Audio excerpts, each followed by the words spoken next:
Hey, we're live. What's up, guys? Welcome to the daytime stream.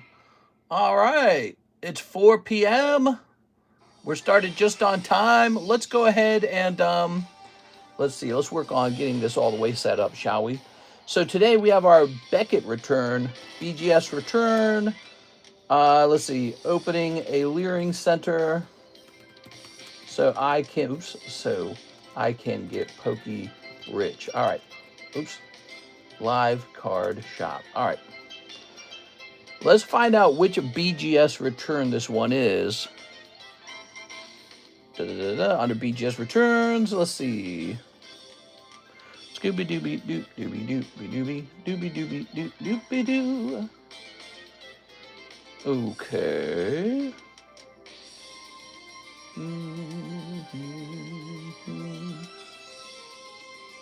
I think it looks like it's this one, the September submission.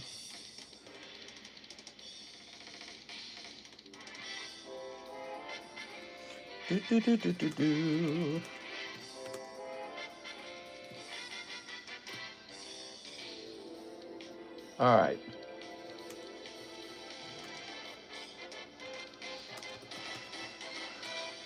Let's see. Well, here, let's mark it returned as well. All right, very nice. Let's jump back over here.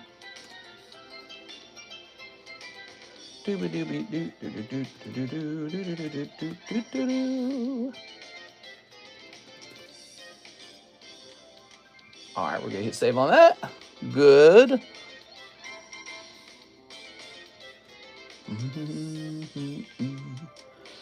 Okay, cool. So we're going to be showing off the returns. Notice we're in horizontal mode. Hey, what's up, Legend of Debt? Vertical for a return. Interesting. We're doing horizontal today, vertical. I didn't get to do a morning stream. I was scheduled to do one today. We're back to work like a normal day. Vacation is over. And so I was supposed to have 2 streams today. But Como came over. So we're on Como Internet now. Actually, we might be on the other internet. Hold on, let me check my phone. I got to see if we're on Como Internet on this phone. All right, so give me a second. The screen's going to go blank for a second. I'm going to make sure we're on the right internet. We have both internets running right now. So let me make sure we're on the right one. Yo, mister, these verse streams in broad daylight are abnormal. I'll be right back. Let me check the internet. Aha, I have returned. So we should be on the new Como Internet now. My bad, I forgot to actually update this phone for the new internet. So this should be the new internet. All right, which apparently is better. So we'll see how that plays out. I just want to see my grades, says Mr. Ripple. Hey, what's up, man? These took a while to come back. We're ready to send out a new submission to BGS now. There we go. Let me go ahead and try to set up the chat room. Don't worry, guys. Daytime stream's normally going to be horizontal. I haven't done a vertical stream in so long. I wanted to do one real bad. All right, let's see. I felt like it. Do you guys ever miss vertical? I like vertical. I actually think it's fun. All right, so we have to swap over to the desktop version of this. Okay, we're in the desktop version. And now we're going to pop out the chat. There it goes. Perfect. All right, cool. Since September, mister, I've been itching. Yeah, the grading companies have been slowing down, man. They take a long time. PSA is taking an especially long time. I want to warn you guys that. Looks like the PSA return times are going to be very bad, okay? I don't know about tag grading. Tag grading might not be as bad. All right, let's grab our website and link it in the chat. Got to do that. I forget about that.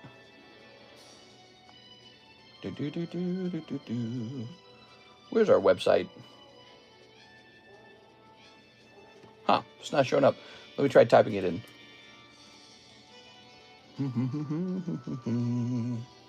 All right, cool. You know, if everyone learns how to order on the website and the website ever goes down, we're going to lose a lot of sales that day, now that I think about it. There it goes. Let's go. Oops. Let's go ahead and pin this. Now you got a clip. Hold on, let me see. Vertical makes me feel like I'm watching Brain Rot, says Mr. Shahir. It does have a very sort of like Gen Z TikTok feeling to it. But to tell you the truth, I watch a lot of TikTok. I watch a lot of TikTok. I watch X. I watch Instagram. I watch all of it. So, you know, it's sort of like a live stream that supports, you know, viewer style where people watch from their phone. Now, the way it's going to be, morning streams are going to be vertical, daytime streams are going to be horizontal. But since we missed our morning stream, I just wanted to get a vertical stream in. I kind of missed it. Did we pin this? Yeah, this is pinned. Good. So, and then let me go and make sure that the Discord server has been pinged. I haven't done it in like a week, it feels like. Our stream times, we are streaming less and less because of no nighttime stream. So I don't know how that's going to make my sales look. Could be quite bad, but we've been pretty busy on the days that we do stream in the daytime stream. All right, so what we need to do is communicate that the BGS submission is returned. BGS submission is back, daytime. All right. And then over here, we want to go to the BGS channel and say, we're going to jump over here. We got the returns channel, right? Latest BGS submission is back. Now, I know there are some people waiting for the next BGS submission to go out. So we got to get that out. I didn't do that this week. I just hung out with Karis. We had fun. But that's because it was the holidays, okay? All right, there we go. So everyone has been pinged now. They know we're live. They know the return is in. We are. I sold 3 items on Feebay over the last day or so. Hold on, let me close this. Oh, we bought that new iPhone now, so we're going to have a new iPhone for streaming very soon. That's going to be our streaming tool. So thank you, everyone, for supporting the channel. You know, your purchases here help us afford the streaming equipment. So thank you, everyone, for that. All right. Can we see a card? Yes. We're going to be showing off the return. The first step, actually, is to make sure that people get their cards. So we got to find out whose stuff is what. Let me jump over here. Click. Okay. And in the BGS submission, there's not too many cards. There's only 11 cards. Looks like, I'm going to read them out loud. Team Rocket's Mewtwo. Let's see. Then Josh has a whole bunch of OP13s and OP12s, OP9. And then we have Omar Batui. He's got a PRB2 Shanks, Omar Batui EV AR Gem 2, and Omar Batui Manga Sanji. All right, cool. So, cool. What do we got here? So this is mine then. Oops. Let's make sure we get this centered well. Kind of got to get used to vertical mode, you know. Okay, so these are mine, grading 9.5, terrible grades. Here's Zach. Here's Boa Hancock, 9.5. The 9.5s are equivalent to a PSA 10. That's the idea. There's a nice pristine. Look at that. Now, here is the Sanji grabbing 8.5. Now, we knew about this. we knew about this back when the grades were revealed on the website. We knew this was hit at 8.5. It was really tough. Hey, what's up, Resendez? Rip Sandy. What a shame. I know. Not even a 9.5. So they give it an 8.5. Now, if you want, I don't mind if you want help cracking this and resending it out to PSA. It's actually pretty easy to crack open BGS slabs. Like, they're sealed well, but the way you open them is very simple. So if he wants any help sending this back in to PSA, I'd be happy to send it back in so I can have another shot at maybe like a 9. I mean, a 9 would be better than an 8.5. I'm betting the centering has something to do with you can tell on the back it's a little off center. But you never know. If this regraded into a PSA 10, that would be crazy, wouldn't it? Because BGS has unusually tough grading. All right. So there is the Sanji. We knew this was coming. We saw it the other day. There's a glare. I'm sorry. We don't want glares. These are mine. We're going to get those priced up. We'll probably sell them as 9.5s. The only cards we're going to crack and regrade are expensive ones. Okay, so that shall say Omar Batui. He was a lucky guy pulling the card. It's still valuable. Once again, it shows you the difficulty in actually pulling 10s. So I ask you guys to respect the breaks. The breaks are good. I like the breaks. Our breaks are typically just guaranteed 10s. So, you know, really do the math, do the odds when you're looking. All right, so let's see what else is in this submission, shall we? Mamma mia. Listen, put this light in a nice spot. Is this nice? Does this look good? All right, so we got Dragonite Go, 9.5, 9.5. There's a nice pristine Noctowl. Cool. That'll be CS Min's Rocket Mewtwo. Remember, he actually had me look these over before suggesting where to send it. So he paid for pre-grade. He got a nice pristine on this Mewtwo. You know, beautiful. I bet we didn't do, I bet you we did not do a pre-grade on that Mangasaji, because my eyes probably would have caught that it was slightly off center. And then what I would have said is, well, it can't hit a black label. Let's not risk BGS. Let's send it off to PSA. Here we are. CS Min here? Ooh, I'd like it if he was here, but I bet he's not here. What time is it in South? Let me see what time it is in South Korea.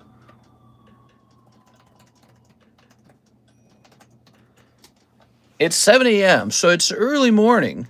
Let's take a picture of this. He could be here. He would just have to wake up really early to see us. Let's see. My property manager guy just talked to me. He just texted me. Let's see. We got a channel. We need to take a picture. Aha, there we go. CS Man, he's been a really, really nice customer and very friendly. And he opened a lot of cards. And some of the pulls he got were pretty nice, like this one. This card is just, even though it's not like an SIR, it's really popular because it just looks really cool. So that's great. Man, Mister got me all anxious. Yeah, I can't remember your grades. I don't think they were that bad, but you're not going to get black label because in the entire order, there was one black label and it's mine. It's not even, it's not like a special card even. I mean, it's not a bad card, but it's not like, you know, whoa, you know, it's not like a mind-blowing chase card. There it is, Mr. CS Man. Beautiful. Now, it looks like I sent a couple of these Pikachus off and they all got 9.5s. Let me make sure all the Pikachus are mine. Yeah, all the Pikachus are mine. Just making sure about that. Look at this poor thing. Ah, man, I really wanted a 10 on that. I might crack this one and regrade it. Might be worth it. Here is a Dragonite. There's the Raikou 9.5. Another Pikachu 9.5. Houndoom 9.5. Here's a Yoshi Pristine 10. Nice. Yeah, this company is so hard to grade with, guys. Here's a nice pristine Pikachu. We'll probably be asking a little more for that one. Okay. It's a nice card. Here is a 9.5 on the Silver Edition Tyranitar. I can guarantee you this will be cracked and regraded. So this will be sent right off to PSA. Hopefully it grabs a 10 with PSA. I suppose there's always a chance it could come back a 9. But I don't know. Maybe we just sell it as a 9.5 and I just go find another one and grade that too. But those are actually pretty rare. That Tyranitar, he's rare. He's hard to find. Here's Pikachu. Yeah, it's one of my favorite cards. Pikachu 9.5. Pikachu 9.5. Smash that like button. I see we're at 12 likes. You can double tap your screen if you're watching from your phone, okay? The Disney stamped princesses. Where did this come from? Was this just in my... I guess it was just a loose card in my bags or something. Here's a lady with a bra, and look, they actually typed over the grade. Oops. You don't think of them this way, but BGS might be kind of a smaller operation, you know? All right, what we got here? So we've got, it's kind of, you know, it's kind of surprising because BGS really commands a pretty insane premium on their cards. So they get some serious premiums when their cards sell. Look at that. Oh, yeah, that looks great, man. There's a little 9.5. Usually a lot of 9.5. Remember, we just did a Zapdos the other day. 9.5. 9.5. Someone got a 10. Ooh, yeah, I love this card right here. Look at this, guys. Man, that's cool. So there's a little pristine 10. Here's a little pristine 10. Nice. 9.5. Here's a little pristine 10. Okay. What are these complaining about? Centering, centering, centering. This one's actually surface. Wow. Okay. Here's a Zapdos 9. Oof. Here's a Zapdos 9.5. Oof. I'll probably be regrading all those. Now here's the only black label in the set. It's actually pretty cool, I guess, when I think about it more. It's an Ace of Clubs Mario. So there's a black label Mario. And I don't know, maybe we'll offer them for 300.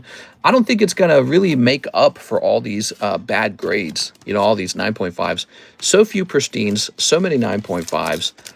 And these are cards that I looked over too. So they're just, BGS is really hard to grade with. And I think that's one of the main reasons people don't grade with BGS more. They're just scared of it. I'm scared of it. Pikachu 10 BGS sold for 2K. Is Pikachu really hard to find? Hey, what's up, Mr. Hey, Brett says, order in. Hey, I'm 14. I want to start a side hustle with Pokemon cards. Any advice? Mr. Lockbox Cards, if I was going to give you any advice, here's the #1 rule you have to follow. No matter what you do, always be honest. Never cheat your customer. Never, like, do a trick or a scam, okay? You know, that'll be your biggest mistake is if you ever break that rule. Never do a trick. Never do a scam.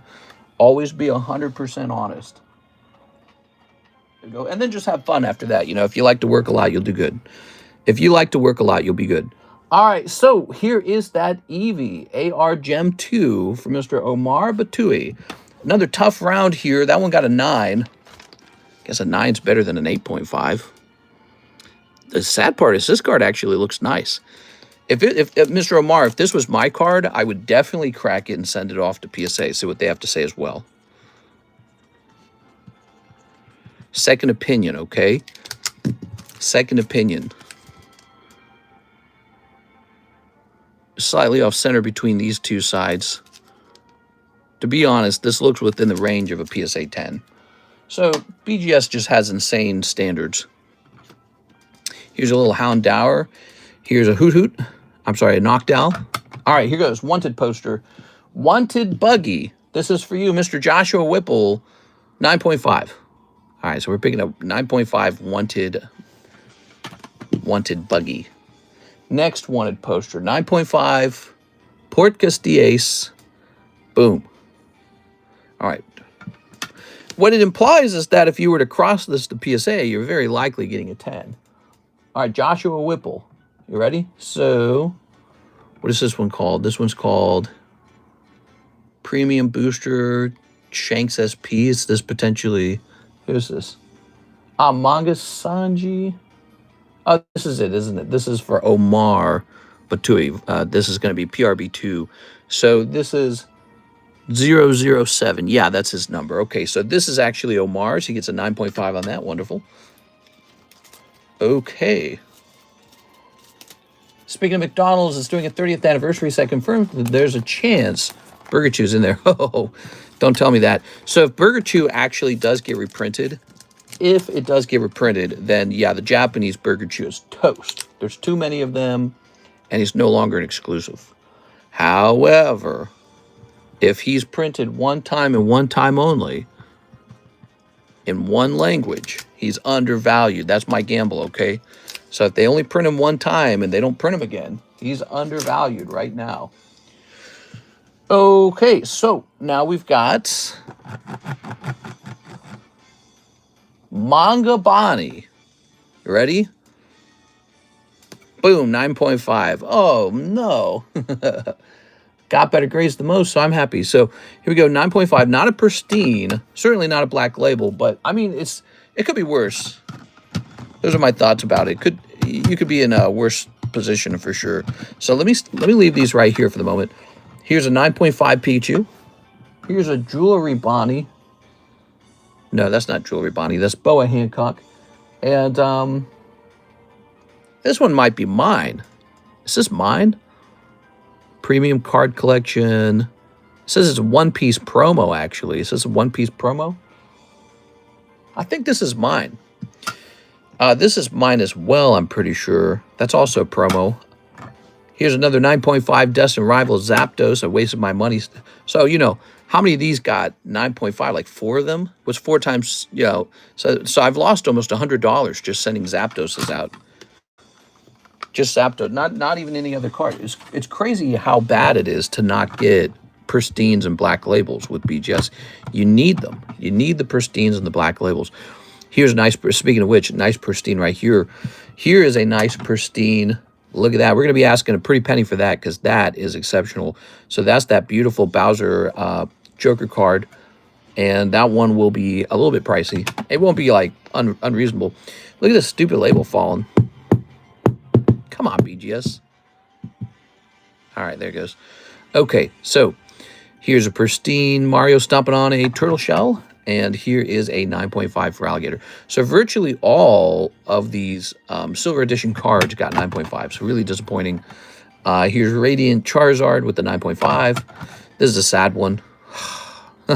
Glory of Team Rocket, now King. Now wait a second. That one's in Korean. Whose is this? Is this mine? So that got 9.5. Somebody must have traded that to me then. Is that what happened? All right. Well, this isn't listed as somebody's.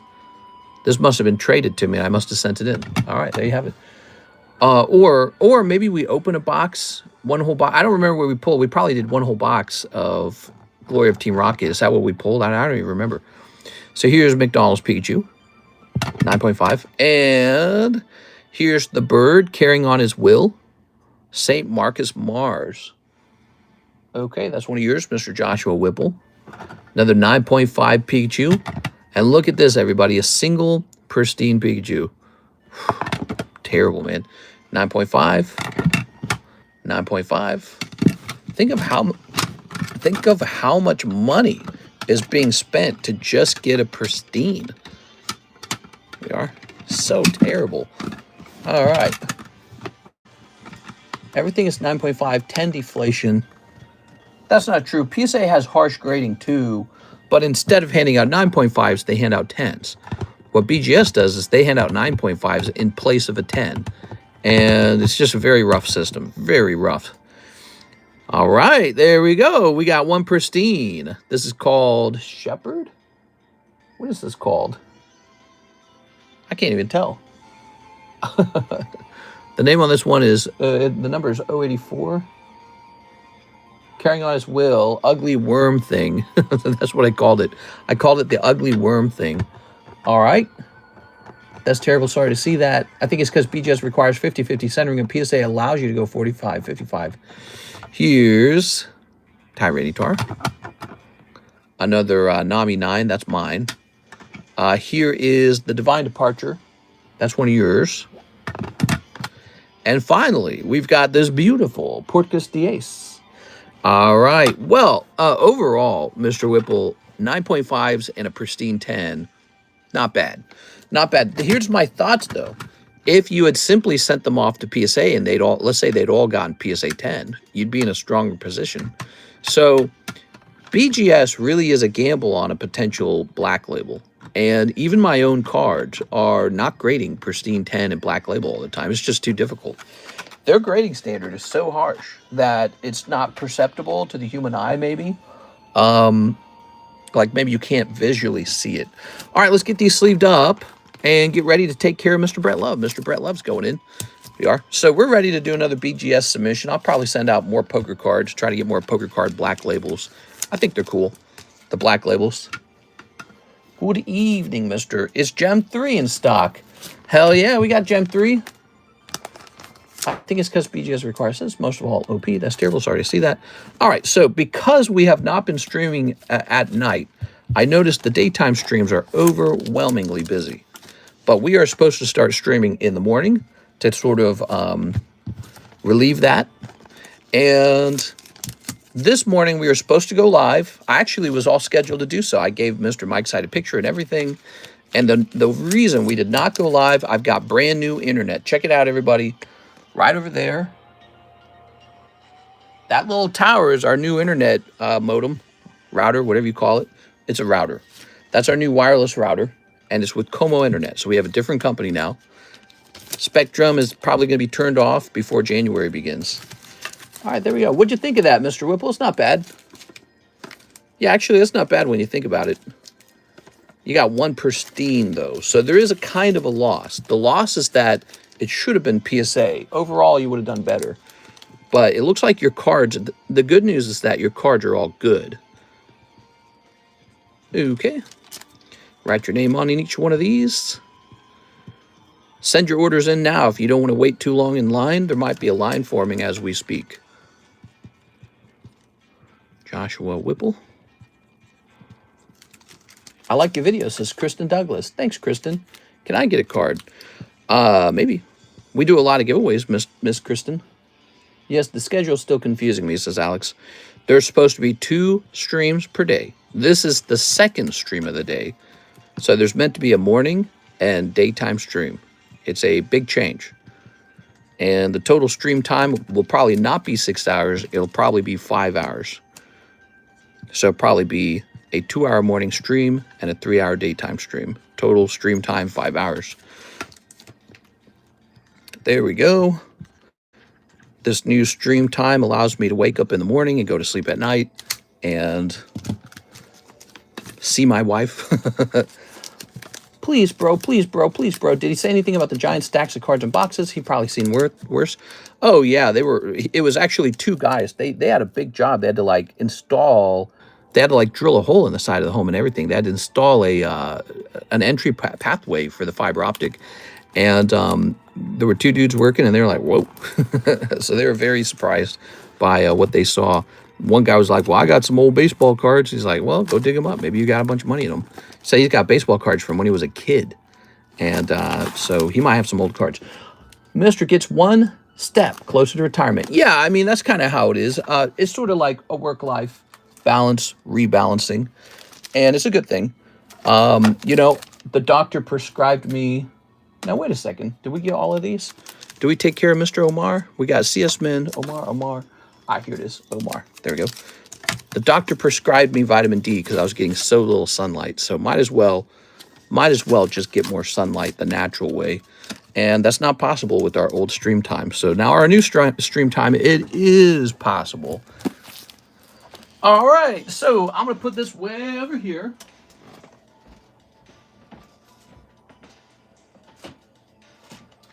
And for us, we got a lot more cards to sell now. We got some cool cards, man. We got our new tag cards in that are still getting priced up even today. And we got a new BGS round as well. How cool is that, everybody? Move to Florida. We could move to Florida. We could. The problem with Florida, though, is they have hurricanes and unrelenting heat. Hurricane and heat. Here's Josh. Ship my BGS slabs, please. All right, you got it, Josh. Let's get you shipped. I might run this down to Alexis right now, just to be cool to you, to get your cards out faster, because I don't think she's over yet. It's 4:23. I hate running up and down those stairs, though. I'm always out of breath by the time I get back to the room. The way it works, you leave the room, you run down a hallway to the stairs, then you run down the stairs, then you run all the way back because we're on the furthest side of the house, right? And the stairs are on the opposite side. And then the room with the shipping is right underneath me. So I do the longest possible run through the home to get to the shipping area and then back. So you have to actually kind of run to get back in time and not make the audience wait longer than, I don't know, 45 seconds. Which I know the longer it takes, the more likely you guys are to disappear. You guys, I've streamed a long time. People do not tolerate a long wait. All right, so let's get this all packed up. And this is a pricey shipment. So pay attention. I'm going to add signature confirmation to this one, okay? Because this, again, is a pretty expensive round. How far is Battle Styles? Halfway done. We need 5 more people. 5 more people. Build an elevator under your chair. That could work. Like in Minecraft or something, right? Just dig down or something, right? All right, so it's calculating a price for you, Mr. Josh. Signature confirmation on this shipment to make sure that it's handed directly to you. That little extra cost is worth it. How about this Mario, man? He's cool. So that is a Black Label Mario. That would be an unusual break, wouldn't it? I'm thinking 300 for this guy. Here we are. So take a look at the details on this card. So 2015. It's actually 10 years old already. Hey, isn't this, I thought it was 2010. I wonder if they got that date wrong on it. So, but that's a 10-year-old card. And this is, by the way, it's printed by Nintendo. Okay, so this is not some random third-party company. This is Nintendo itself printing the Mario card. Nintendo is the company that prints the Pokemon card. So it's the same company, same brand. All right. I bet this label is done. No, it is not done. It's still calculating. Wonderful. Mr. Thim, 5 of the Japanese Mega Infernos. Let's get those Mega Infernos real fast. So we're just going to start taking care of your orders in order now. Hire somebody to just stand by you till you need something and they go running off for it. We could do that. That would be unusual, though. I've just done it by myself for so long. This house is larger than the last one, and we found that the most convenient spot to set up the shipping was in a certain area because of the lighting and because of the size of it. And so, but it happens to be like at the furthest possible distance from this room.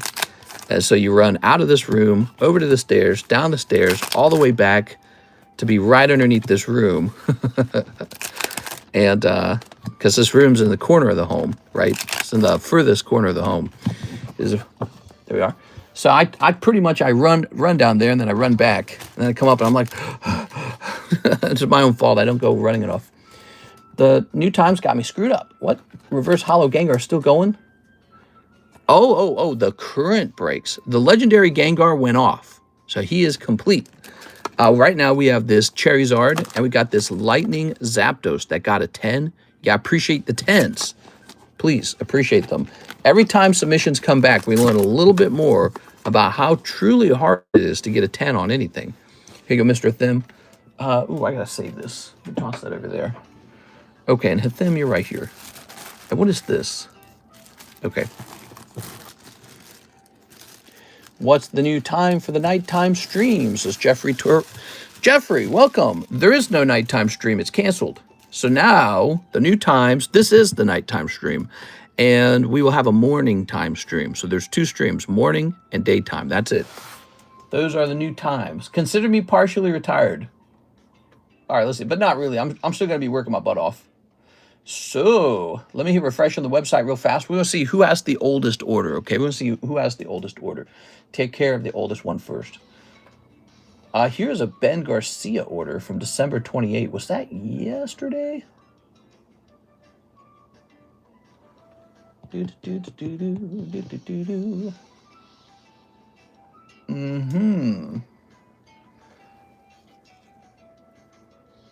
Scooby-Doo. I almost feel like we didn't do this one.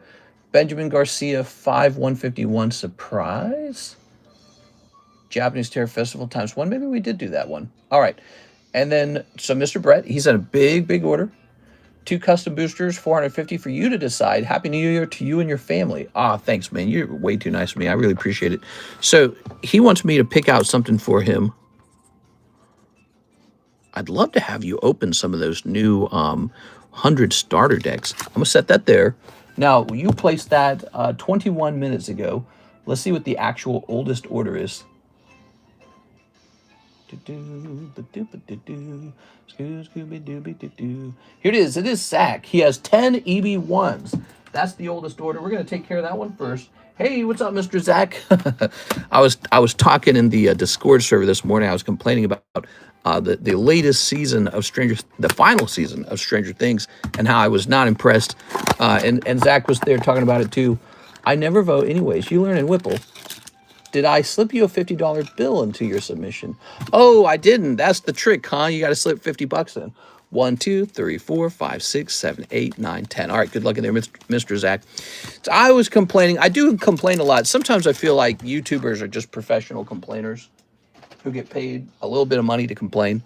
But I was complaining about, I was so disappointed with season 5, part 2 of Stranger Things that 3 days later, it's still on my mind. Like, it's like this thing that I've experienced with just a few contents, you know, like when a really big brand comes out and they just put out a real stinker and you just can't stop thinking about it because of how bad it was. So I was complaining about it in the chat.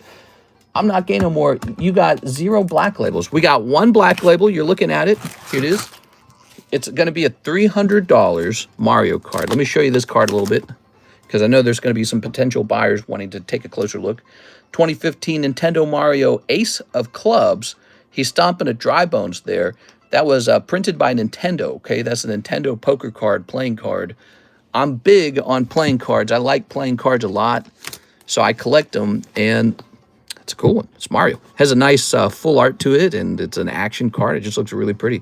I like the contrast. I like the color tone here. You got white, gray, dark gray, and red. Really nice. So I like the color contrast there. It looks nice in a nice black label, too. So here we go. What do we got? We got the blue hair girl, who I don't know who she is. Here's this guy with the big thing under his nose, mustache. Here's the fancy-looking woman with two-toned coat. Must be playing with feelings when I get no hits. No Stranger Things spoilers. Haven't watched the last episodes yet. All right, do watch it. I won't spoil it. I won't spoil it. We got plenty of things we could talk about alternatively. Even if... Ooh, here you go. Very nice. This guy and two pink-haired girls. All right, strange. He spoiled it the other day. I'm all spoilers. 2015. I thought it was 1999. There are poker cards for Mario that go back that far, and they're really expensive already. Now, these are from 2015, so they're 10 years old, which is about as old as the XY eras. It's like they're out of print. They're definitely old. 10's not quite the age of vintage. 20 would be vintage. I think I read that somewhere. All right, there we go. I'm spoiling, man. I'm a spoiling spoiler. There we go. Here we go. Here we go. Here we go. Thank you, Mr. Zach. Let's pop this into your bag. We're on the hunt for any mangas in that EB1 case. How about that healthcare scam? Yeah, that is so super viral right now. You can't escape it. It's on all the news networks. It's all over the place. Everyone's talking about it. The multi-million-dollar scam out of Minnesota, which people were already kind of caught wind of, but it got so much worse because this YouTuber went out and actually kind of tracked down all these, I guess, healthcare buildings and child care centers, but they were all fraudulent. And one of them was so badly made, they didn't even spell the word learning correctly on the front of the building. They spelled it Learing. And the building claims to have 100 children in it. There were no children. It was basically an empty building. And that's continuing to have a big fallout right now. People are not done talking about it. It's such a big deal. So, jumping back over here, we do have Mr. Brett Love with a... Did I write down 450? I'm sorry. With a $500 order. I wrote down 450. My bad, dude. All right, so we're back on it, and I can see it's properly 500. Now, top chat, check. Yeah, let's get into... I don't even know how to get out of top chat on the... so I'm actually on the... I don't think I can get out of it. Unless I signed in. I'd have to sign in, I think. Hey, what's up, Mr. Jeff Leon? We're spelling like mine. It was crazy. Vecna was calling Will homophobic slurs. I couldn't believe my eyes. How are we expected how to teach our children who can't read good if they can't even fit in the building? How are we expected to teach our children who can't read good if they can't even fit in the building? All right. He wanted 2 lives, then 450 for you to decide. Ah, that's right. Okay, 2 lives and 450 for me to decide. I had it right originally. There we go. All right, we're back to it. 450. Now, let's go get those 2 lives. Let's start there. All right. Ready? Ooh. The 450 is all yours to decide. I say we do at least 2 packs of the 100 starters. What do you guys think? Just to see what comes out of them. Oops. All right, so there it is. 2 lives. We got 1. Oh, very good. Very good. And a 2. Now, remember, the way these work, Mr. Brett, is you can keep what you just pulled, or you can re-roll it for 90% of its value. So that's the new way that the live customs work. You pull Poker Charmander, Ace of Hearts. Ooh, that might be a big one. Let's see. Says Ace Heart. Poker Charmander. Charmander is a pretty standard card. Oh, yeah, here we go. Oh, wow. Only $100 for that. That actually is way too cheap. That doesn't make any sense that he would be only $100. I would keep this one, but if you want to re-roll it, you can re-roll it. But he really ought to be like 250 because the standard Charmander from the older decks is like 250 right now. So he must have gone into the box a while ago or something.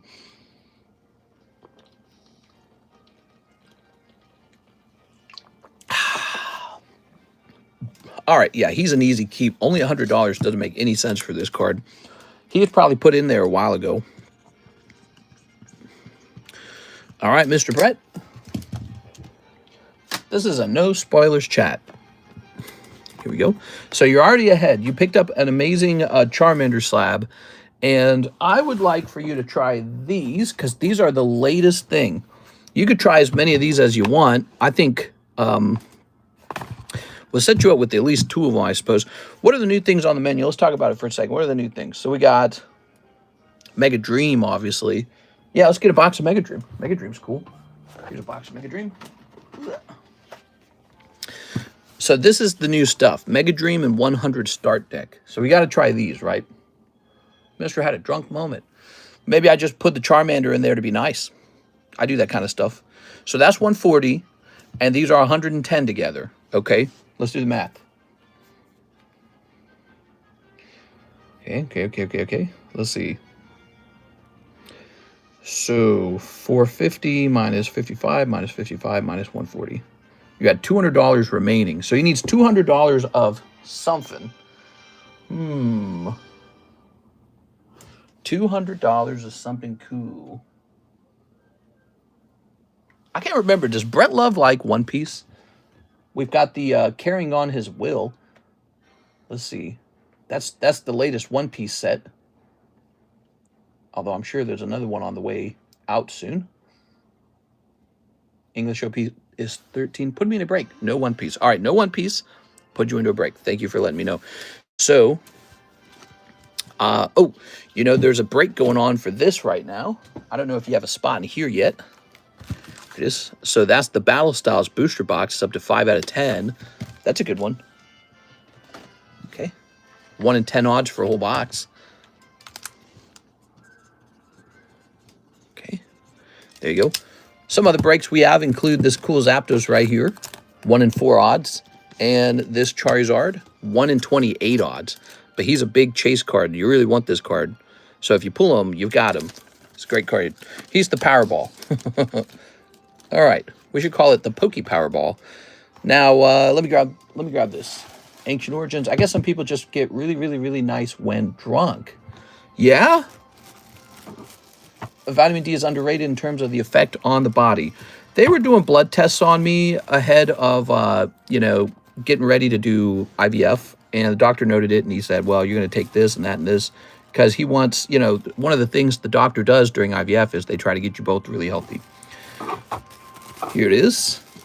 All right. And I was just thinking, I was like, of course I've got low vitamin D. I'm like a vampire. I never go outside. I pulled him by accident. Me. I get touchy-feeling around cute girls. Okay, so this is going to be minus 40.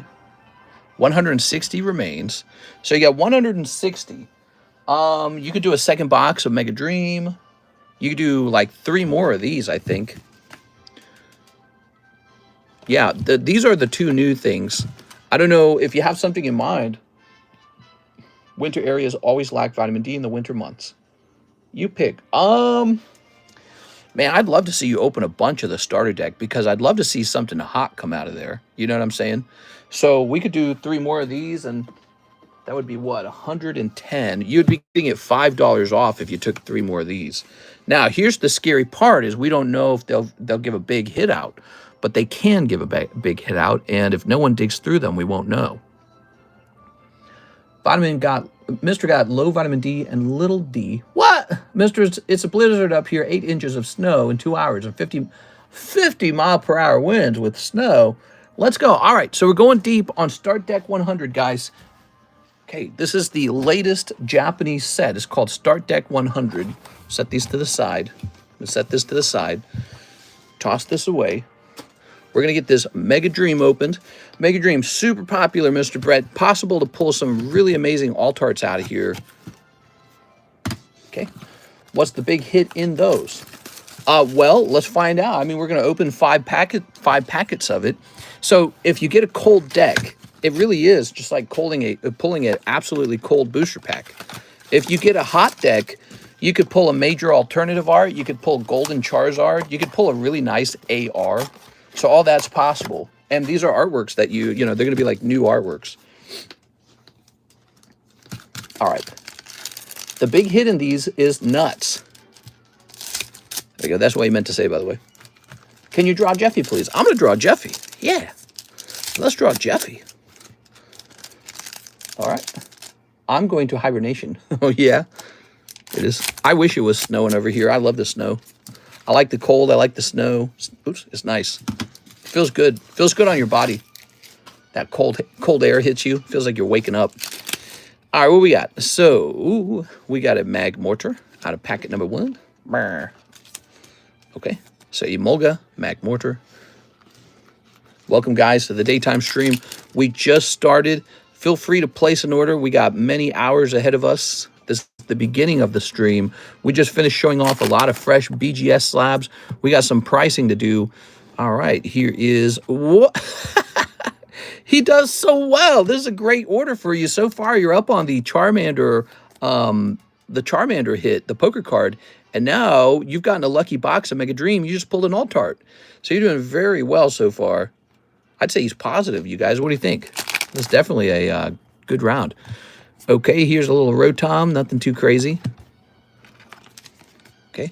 Gale Force winds, extreme. We did get really rough winds, and then it got super cold out here all of a sudden. So we got that out here. It is. Lake of the Ozarks was like 75 degrees over the weekend. And then like around 5 p.m. Sunday, it just plummeted. It went down to like 40 degrees instantly. And then you wake up this morning and the house was 65 degrees. The heat could not keep up with it because it was so cold this morning. And then it got all the way up to a high of like 22. I'm in Ohio, near New York. It probably blew past you to me. It's coming right off of Lake Michigan into my face hole. All right, what we got? So, here's a little Silcoon. Everyone hates Silcoon. Here's... okay. So here is your Mega Action card, whatever it's called. Outlaw Leg, huh? And... ooh, we got a little Trevenant. Okay, seen a lot of these. So your ARs were not super crazy, but you end up pulling an alternative art in this box, and that makes it a very good box. Much harder to pull the ARs, the alternative arts, than anything else. You got a whole bunch of hollows and EXs there that can be traded toward the trade slab if you are somebody who does not like to hold on to that stuff. This is a $500 Brett Love order this time, guys. We had a $500 order yesterday from the guy who was doing... Bitcoin. So we had a brand new customer. He pops in. His name was Splash Brutta. He dropped in and he just popped $500. How crazy is that? All right. So now, Mr. complaining about 65-degree weather and it's 17 with minus 10 wind chill over here. No, it was cold over here. So it was warm. My point was that it was super hot. Like when you were in the sun on Saturday, felt like it was 80 because it was heating everything up so much. I mean, we had to turn on the AC. And then by Sunday night, it was like 40 degrees all of a sudden. Sunday in the afternoon. And then today, like 20 degrees. It's too cold, man. I'm talking daytime, it was 20 degrees. So I don't even know what it got down to tonight. Probably like 0. All right, so here it is. So this is it's called a start deck. And they kind of give, like, if you buy one of these, they give you a way to play the game right away. But what's fun about them is they also give you a random chance for a very rare card to be in the deck. So they're still like a booster pack. Okay, so you're going to see a lot of junk and then maybe 2 cards that could be hot. But this first pack is going to be cold. Okay, so you're going to get these 2 right here. Then we got some junky cards here. You want these Hitmon tops maybe?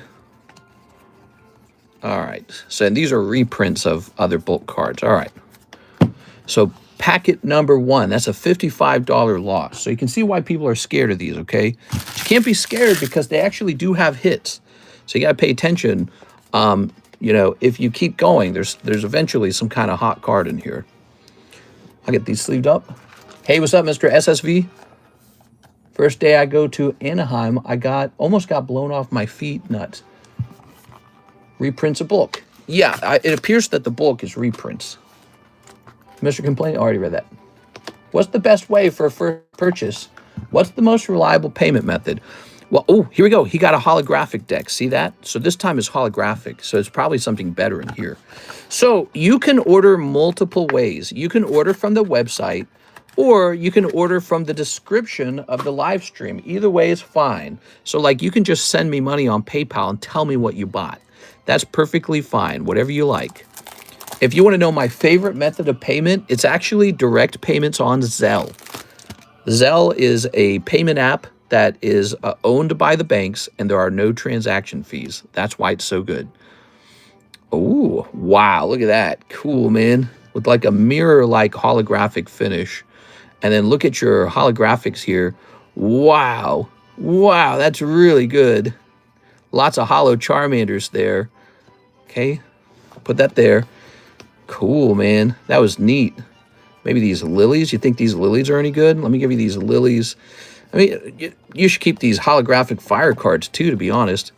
Wait, that was packet number 1 out of 100. Wasn't I told that that's actually pretty rare? Did I miss something? Is there a Charizard anywhere else in the packet, or was it just that one Charizard? Hold on. All right, not there. The gold is an alt deck of 01. Oh, okay.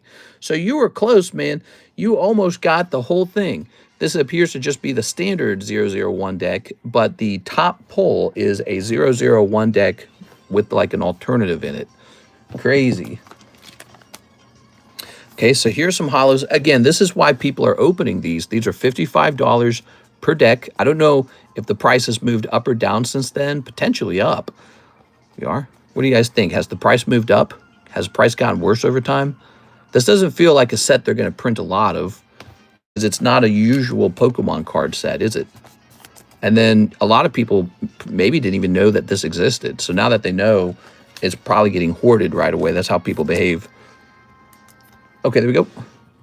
They're all hollows. Awesome. Look at this. Oh, yeah. So there's a beautiful one. So one of the problems with this set is that it's very weighable. So if you're buying individuals of these from some unknown person, they potentially already weighed it. Wow, that is so cool. So if I were you, I would definitely grade this Charizard. Okay. That looks awesome. Next packet. Wow, that's a jackpot. I know. He got several holographic Charmanders in there too. I feel like if those graded 10, those could be worth a lot of money. I mean, not like $1 million, but... So look at this one. This one doesn't have holographic cards in it, but that doesn't mean it can't have a hit in it. It can still have like a nice AR in it. We've seen it. Let's see what's in here. Whoa, look at that. We got 90 viewers. You guys are enjoying watching the start decks. Here we go. So this time they are holographic for some reason. We don't know why. So those are holographic. Sometimes they're not holographic. You want these Sprigatitos maybe? All right. No, I like this Snorlax too. You like this Snorlax? These are just non-hollows in the back. Most people don't grade non-hollows or anything, but they're still cute. Happy Monday. Hey, what's up, CS Man? Wait, does CS Man get to see his Mewtwo?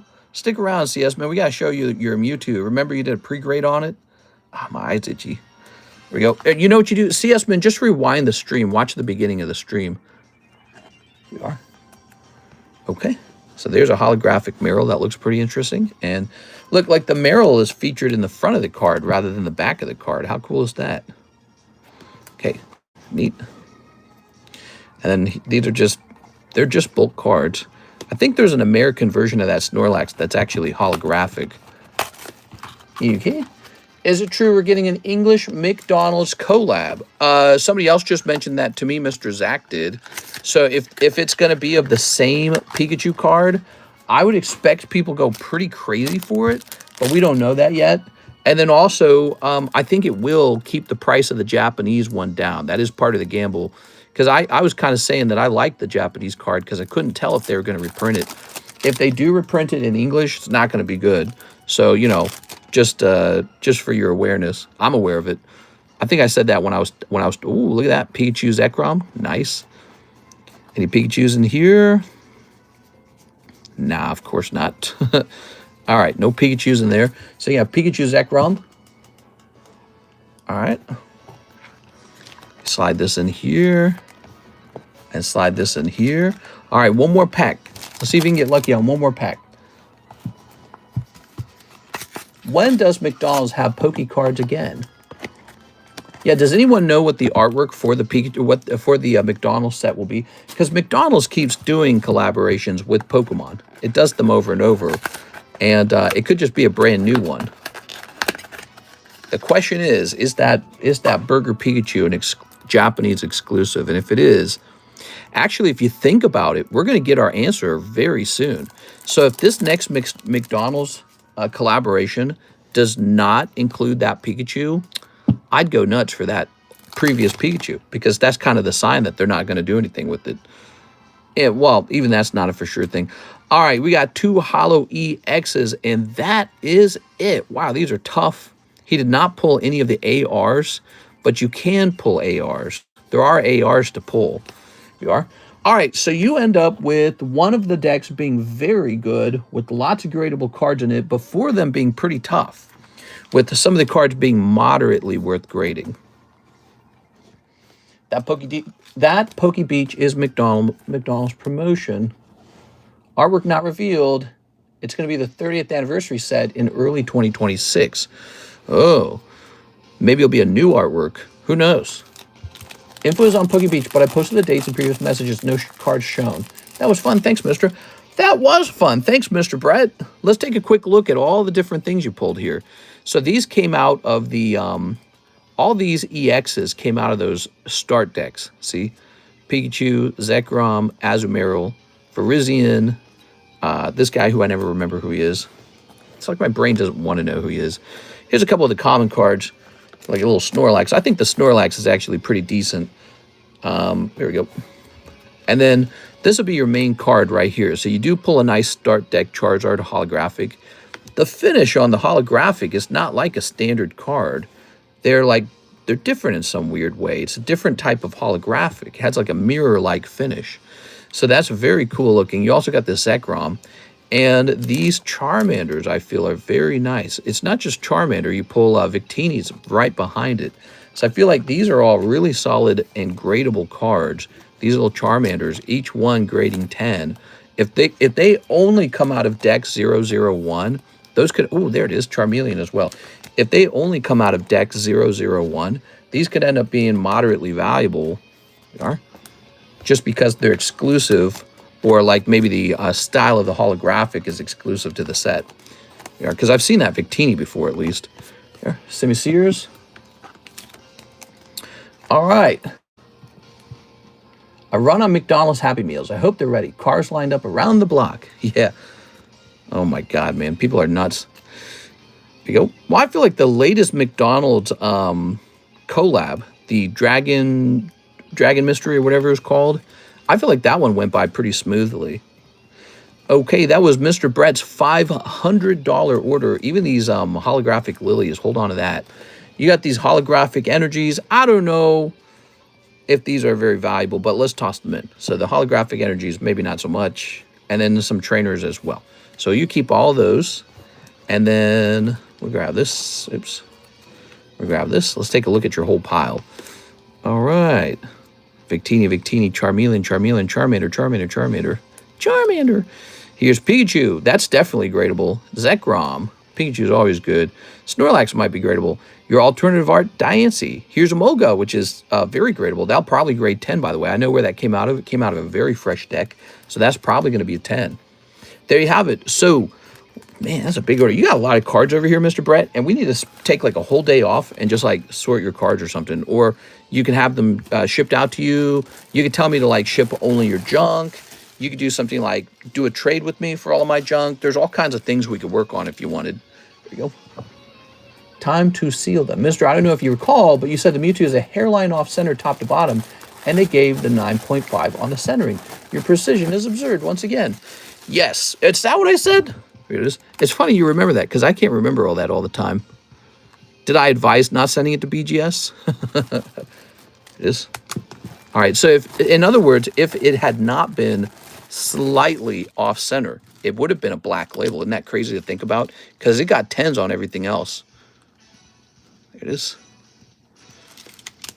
I need to spend some time with you to figure out my cards.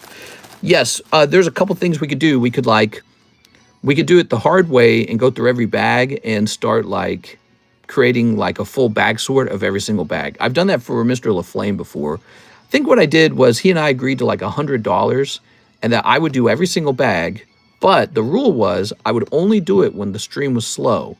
And so that every time the stream slowed down, I get a chunk of his cards done. I think that's kind of how I did it with him. Okay, Brett, let's see if I can find your bag, your box. Here it is. Yeah, he had a lot. At one point, Mr. LaFlame had tons, dude.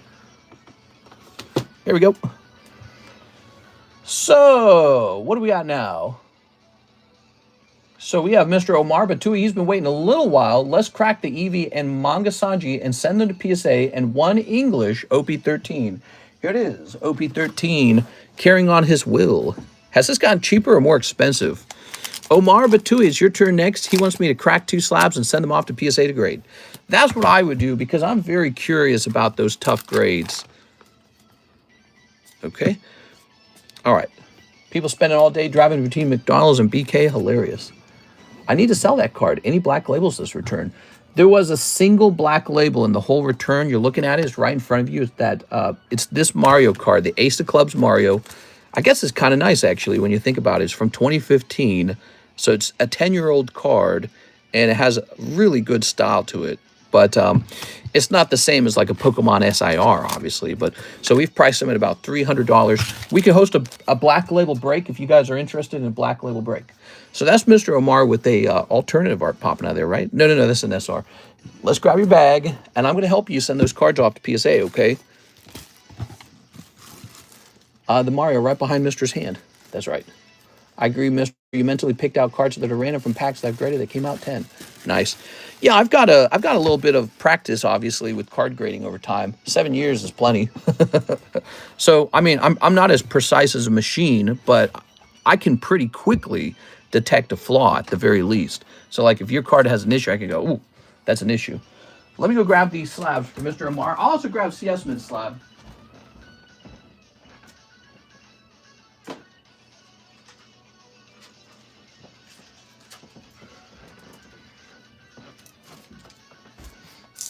All right, so here it is. Beautiful Rockets Mewtwo, got a nice pristine 10. Isn't that nice?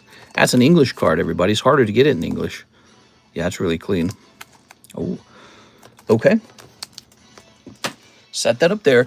Now we're going to be cracking these two right here. We're going to be crack-a-lacking.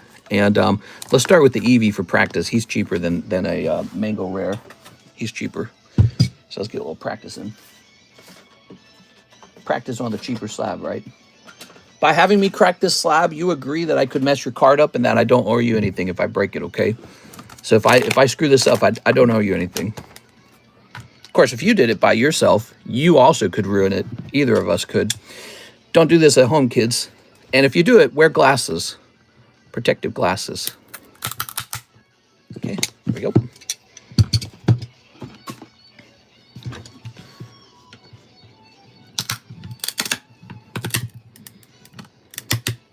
All right, so these are actually super easy to crack, it turns out. Toss that.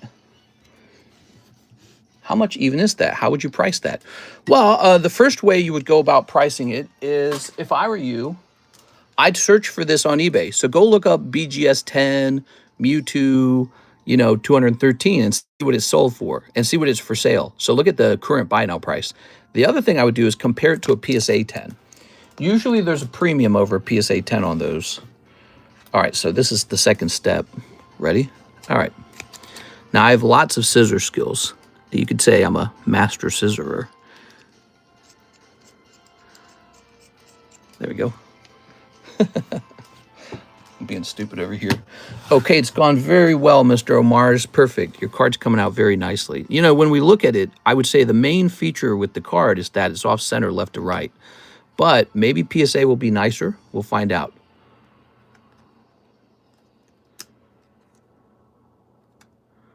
Okay. I think I mentioned that when we were first looking at it. All right. Yeah, it looks good. It's going to come down to that left to right grading. Ooh, we should have taken a picture of this before cracking it, because then I wouldn't have to type into my, I wouldn't have to type into Discord what it was. I like it better when it's still in the holder. Hold on. So getting it out of the sleeve is harder than the slab. No, it comes out nice and easy. I do a technique that works really well. All right, so under, what's it called? It's going to be called regrades. Under regrades, we're going to take a picture of these. Okay. Omar regrades 2 PSA.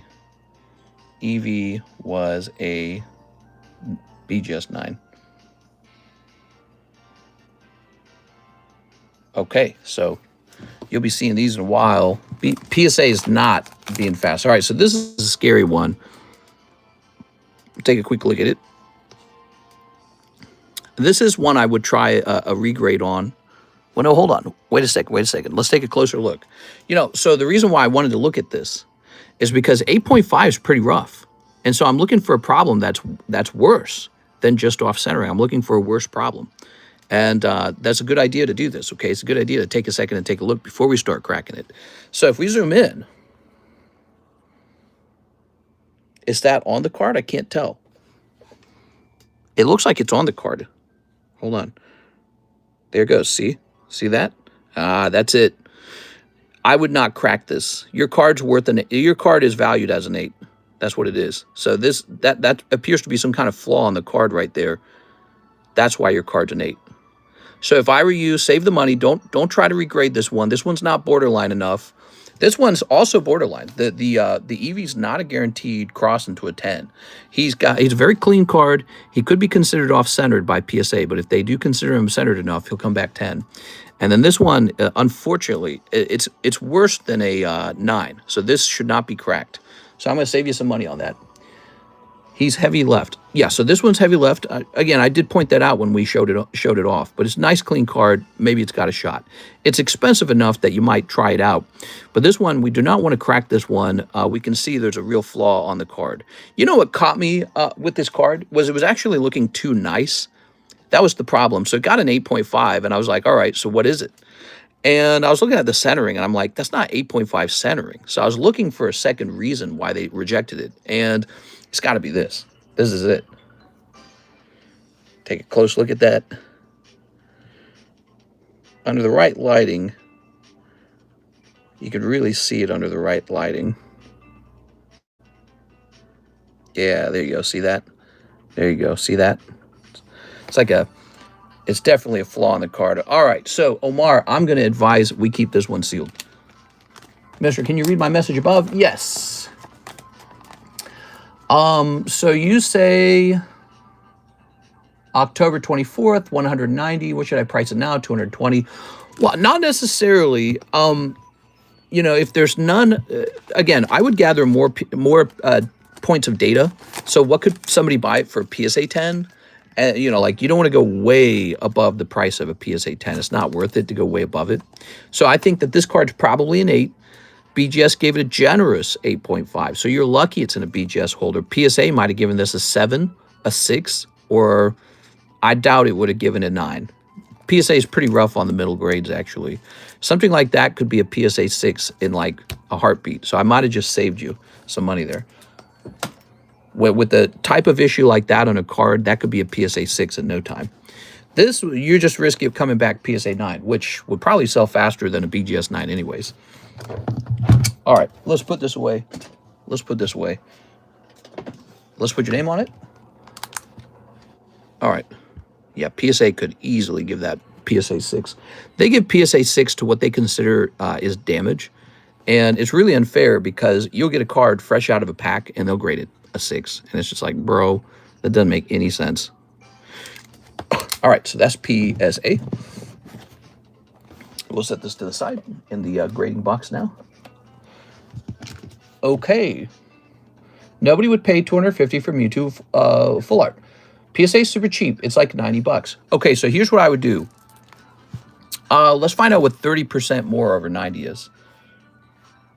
90 times 0.3. So it's 27 plus 90. So it's about 120. 120. Now, last sold at 190, right? So you're thinking about 120, which is attractive. 190 last sold. Let's see, Mewtwo, Destined, Rivals. Let's see if there's any listed for sale, first of all. Let's look up the number on your card, shall we? I'll help you out, Mr. CS, man. You're a big customer.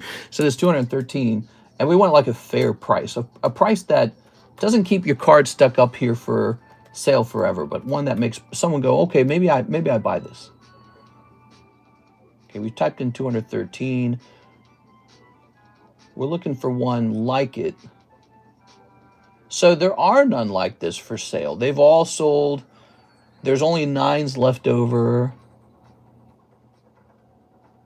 Let's see. December 19th, the 9.5 sells for 55. October sells for 190. Here's a pristine CGC 10 selling for 125. Check this out. So here's some more data. Here's a data point, 124, right? That's CGC pristine. Well, guess what? BGS 10 is definitely a premium over that. So we know it's sold at least for 125 in the pristine CGC 10. The problem with the CGC pristine 10, I think a lot of people view it basically the same as a PSA 10 at this point, because PSA got more tough on their grading scale. So, and this is above PSA, this is above pristine 10 CGC. So if it's over 125 or there, man, 170 is not unreasonable. I would say 170 probably. You know, a lot more of these are getting graded, but there's none on the market. And if you wanted to be aggressive, you could list it all the way as high as 200, 215 and just see what it does. So you could put this on to eBay and list above 190 and just see what happens. But if you can get a nice PSA 10 copy of this for half that price, my prediction for you would be that it would not sell. It would just sit there for a long time. Because people say, all right, BGS pristine 10 or PSA 10. So let's see, PSA 10. You know, PSA 10, they're being sold for like $100. Here's one, $95 in PSA 10. So I think 170 is pushing it just because it's so available in a PSA 10. And there's just not enough people grading it with BGS. But yeah, I mean, it's your card. So never forget this. You can price it any way you want. You could ask for 300. It's yours. It belongs to you. It's no one else's property but your own. So you can ask anything you want. The question is, how fast do you want to sell it? All right, so Omar Batui's not done. He sent us some money for crack-a-lacking those cards, and only one of them got cracked. The EV extraction went very well, and you got $40 left over, okay, Mr. Omar? It is 100 very fair, just a full art. Now, don't just, you can't minimize it. You can't minimize that it's just a full art. How hard is it to pull that particular full art out of that set? It's pretty hard. It stands way above all the other full arts. This Team Rocket's Mewtwo is very cool. Look at the pose he's in. This is one of the best looking SRs out there, out of this time period, out of Scarlet Violet time period. It's a very viable card. In fact, when I last looked, it was like in the top 5 most expensive cards from Destined Rivals. It was way up there. So you can't totally discount it. But yeah, there's going to be a lot of them pulled. There's going to be a lot of them graded. And people are asking, is the market going up or down on these? Could a card like this sell for 300? Easily. But it depends on how the market feels about the card. So do they feel like these are becoming more easily available? Do they feel like the population is growing rapidly? Are there going to be lots more of them dumped into the market? Probably over time, yes. So, you know, so it's about how the market really feels about it. But when somebody paid $300 for this artwork, yeah, I've seen that all day long. All day long. People pay a lot of money for good-looking cards. That's a good-looking card. I might just keep it. My first big pull here coming back from my 4-year break. Yeah, you should definitely keep. That's another great question. Do you believe this card is an investable card? See, when it is, that's how you know. So do you think this card's going to go up in 10 years? And if the answer is yes, why sell it? And a lot of people are sellers, and I'm a hodler. I like to hodl. I like to hold everything. Hathim wants 5 more of the Mega Inferno. Mr. Athim. It's number 20 price out of the whole set. Oh, number 20. So when it first came out, I saw a different price list, which might have reflected an early sale on that card going for a bit too much. But as time went by, maybe it got pushed down that list, which is appropriate. It is an SR. What that means is he pulls more often. And since he pulls more often, even if people really like the way he looks, at launch, there might not have been enough of him available to buy, but now there is. Over time, there is. So I've seen him way, way up on that list before, but that was like right after launch. So I'm not surprised he's lower down the list now. Probably the ARs. Look at this. So you got the Gym card. Mr. The box topper Tyranitar previous listing has all sold. Now the lowest listing is 4K.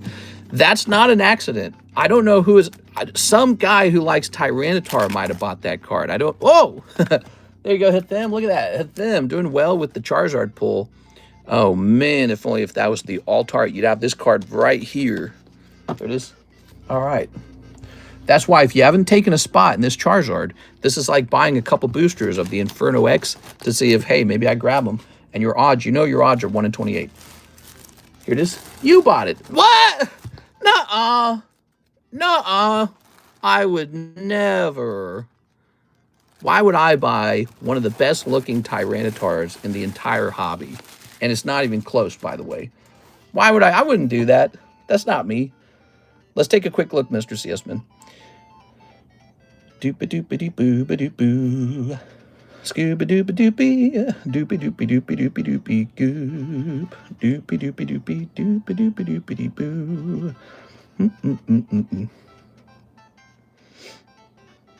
Where is it? I put it into my vault, so you never actually get to see me show it off on the table. I've been putting things in the PSA vault. You know why? Primarily because I have so much stuff in my home already, and it's like, it's too much stuff. It's not showing me. How about if I type over here? Wait, I can just show it from, I can show it from eBay. That's where I bought it. Yeah, I bought that card. You know why I bought that card and not a different card? Because I think it's one of the most underpriced Tyranitars. It is right here. Check it out. All right. You purchased this item on December 10th. So that's another one in my collection, 2.5 thousand. And it's a box topper from Expedition. How many more of them could there possibly be? There's not going to be any more of them. They're just too rare. It's a very valid card to hold. Let's jump over here real fast. How many of those Tyranitars are there going to be? There's not going to be any more of those. Who cares what the price is? So check this out. We got one. That one was recently graded. We got two. We got three. We got four. And so the one I just purchased is number 5. And those won't be going up onto the market anytime soon. Should I grade my son's G manga? Yes. If your son pulled a manga card, you should absolutely grade it. G manga? What's a Sunji manga? He might have meant something else. Were they only hollow box toppers? I think so. The thing is, they're all accounted for. There we go. Pulling that sticker off. Look at that. Damn, that's cool. Look at that, guys. Doesn't that make you excited for Pokemon? Yeah, so I've got 5 of these now. You've got one of them. Look at the artwork on that Tyranitar. Pay attention to just the artwork. Isn't that cool, guys? Look at that. It's amazing. Who drew that? That's like a work of art, man. Kimiya Masago. Kimiya. That's a really good artwork. Well, I didn't sub to you yet. Law, shake my head. I clicked sub so damn quick just now. Thanks, man. I appreciate it. Appreciate it. All right. So, back to it. Back to it. Now, back when I first started buying those box toppers, they were like $400. They were way cheaper. Those Tyranitar box toppers, they were way cheaper. Let's see. And I'm still buying them, and I'll buy more if they pop up. But, you know, I always kind of hold off. I buy what I think is best at the time, and that card had been on my radar for a long time. Oh, I didn't get them for $400. I take it back. I got it for $1,400. A little more expensive than $400. I was remembering it wrong. But I got to be honest about what I paid for it. All right. So, it's a little bit more. It's a great card. Let's jump back over here to the website. Celebi is 10K lowest listing now too. Crazy. Yeah, it's a great card, man. It's a great card. All right. You know why I was selling it? I don't happen to like Celebi, but other people do. Okay, let's rotate these. There's a beautiful Ho-Oh. There's a beautiful Eternatus. And here's a Curlia. So for those of you who saw the BGS return, did you guys see any particular cards you wanted me to price up? Anything you want to get a price on right away? Maybe this Pikachu. Pika! Oh, Pikachu. Look at that Pikachu. So pristine 10. Lovely. That could be a break. Let's see. Celebi is 10K lowest listing now too. One more like 250. I don't have a son. I'm 13. I misspelled Sanji. You don't have a son yet. Well, you gotta go get children. All right, but not like how Vecna does it. Let's hit refresh. It's 5:16. We got plenty of time left with each other. It's a Monday. I think it's a Monday. And I think we're ready to start pricing up slabs. We have a clear queue. So if you guys want to have some fun, you can send in an order and not have a long wait time. I sent you a picture of them toppers, box toppers, Sisman. Looks like a Godzilla. That's right. I have a one-piece 3D anniversary winter pack. Should I grade it or keep it sealed? Oh, hold on. Wait a second. I do have an order. I have an order from Mr. Armand Keverick. Hello, Armand. So he orders an English Prismatic, an English Black Bolt, and an English Destined Rivals. All right. Let's see one of these. Ugh. One. A Black Bolt. Yeah. Two. And a Destined Rivals. Three. Okay, let's start snipping this. Oops.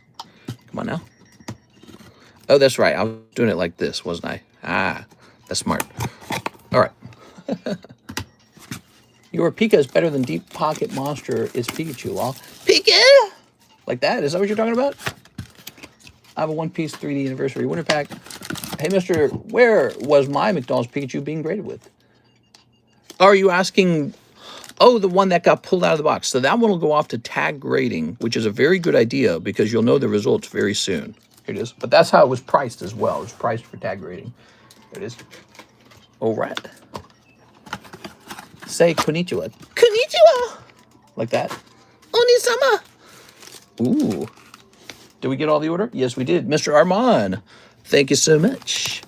Today we had a really big order from Mr. Brett. So we got to say thank you to Mr. Brett. He did a $500 order, if you guys can believe it. Those are some big orders, huh? Last week it was Mr. Shahir, man. He was going crazy deep. All right, we were supposed to have a morning time stream today, but I could not do it because we were getting new internet installed at that very moment. I actually got really lucky. I was about to hit the go live button and they knocked on the door. How annoying would it have been to have started the stream just to have to turn it off, you know, because these guys showed up. Here's Sylveon. I also just got the Nami Whole Cake playmat. Whole cake? What? There you go. That sounds bad. Okay, so do you already have a bag, Mr. Armand? Let's see. Now, just a reminder to anybody who's new, the way this works, they do not automatically ship out. You must purchase a round of shipping for them to go, okay?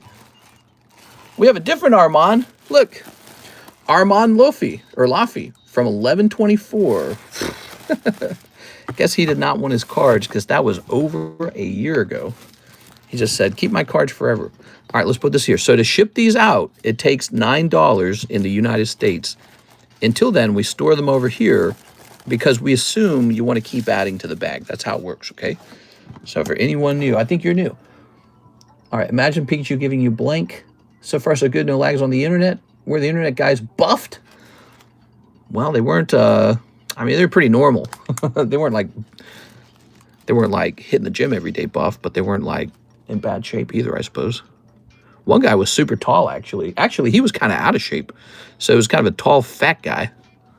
And then the other guy was kind of shorter, but he was more like a normal weight size. Speaking of which, Christmas is over. I'm off the cookies, guys. No more cookies for me. Back to eating soy protein. All right. Do a good job, guys. I'll give you a tip. Mr. hands out boxes of bulk. Oops. All right. We've got this lightning break. It requires 3 more people. I sent a whole bunch of these off to BGS, and none of them graded black label. So sad. And then we've got this Charizard break. There aren't a lot of breaks competing with this one anymore, so my bet on this card is it'll start moving a little more. We've got the Mega Break. That is the Nidoking break. Very, very cool. Here is the Mark giveaway. We're not done with that. Let's put Mr. Armand on here. He's new, right? Mr. Armand, we're putting you on the giveaway for free. Armand Kevrick. Okay.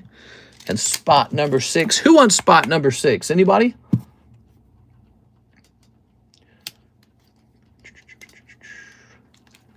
I've been on a mission to restart my insulin resistance, but I love sweets. Oh, no, dude. Mr. Poo-Poo Sass, he wants in. Here you go, Mr. Poo-Poo Sass. I'll write you down as Poo-Poo. And we'll grab our dice. Lands on 4. That's Randy Sharoma. Ooh. Randy Sharoma.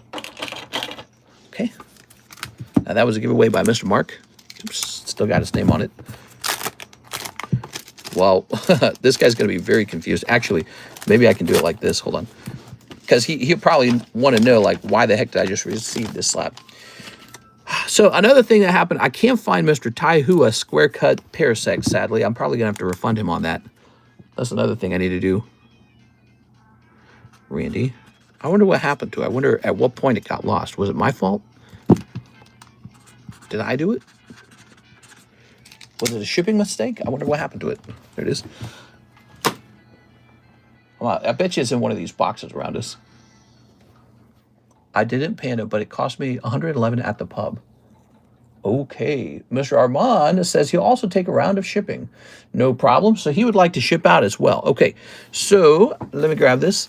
Now, Mr. Armand, you didn't have to do that. You could have kept your stuff over here for up to 1 full year. That's very normal over here. A lot of people, what they do is they continue to fill their bag out and then they ship it all together. So like a combined shipping, right? So they like it. That's why we have that system. It's very popular. But you have just sent around for shipping. Let me go ahead and put all your information together. New McDonald's Pokemon collab in February. What do you guys think it'll be? You think it'll be this Japanese Pikachu? Saving my pennies, K3. Let's see. So this shall be, let's leave it. I got a 2020 cards a few days ago from you, brother. I also got a 20 by 20 cards a few days ago from you. Yeah, so Mr. Splash Bruto, he went really, really deep a couple days ago. It was like $500. It was a gigantic order. It is. All right. You didn't go as deep as Mr. Shahir that day. I think Shahir went like $800. Or was that the previous day? Shahir went like $800, man. But I'm loving the big openings. Obviously, they're very entertaining. You know, if you're just ignoring the, you know, the financial value of it, they're extremely, extremely entertaining. That's why he was so frustrated when you pulled that Zekrom alt. One of the things he had been opening was that Black Bolt. Oh, my eyes itchy. Oh. Dude, I get so much cat allergies. Oh. All right, there we go. The price is in. I went deeper, but he got the bigger hits LMFAO. Yeah, let me print this. You know, who can tell? Who can tell when something like that's going to happen? It's all random.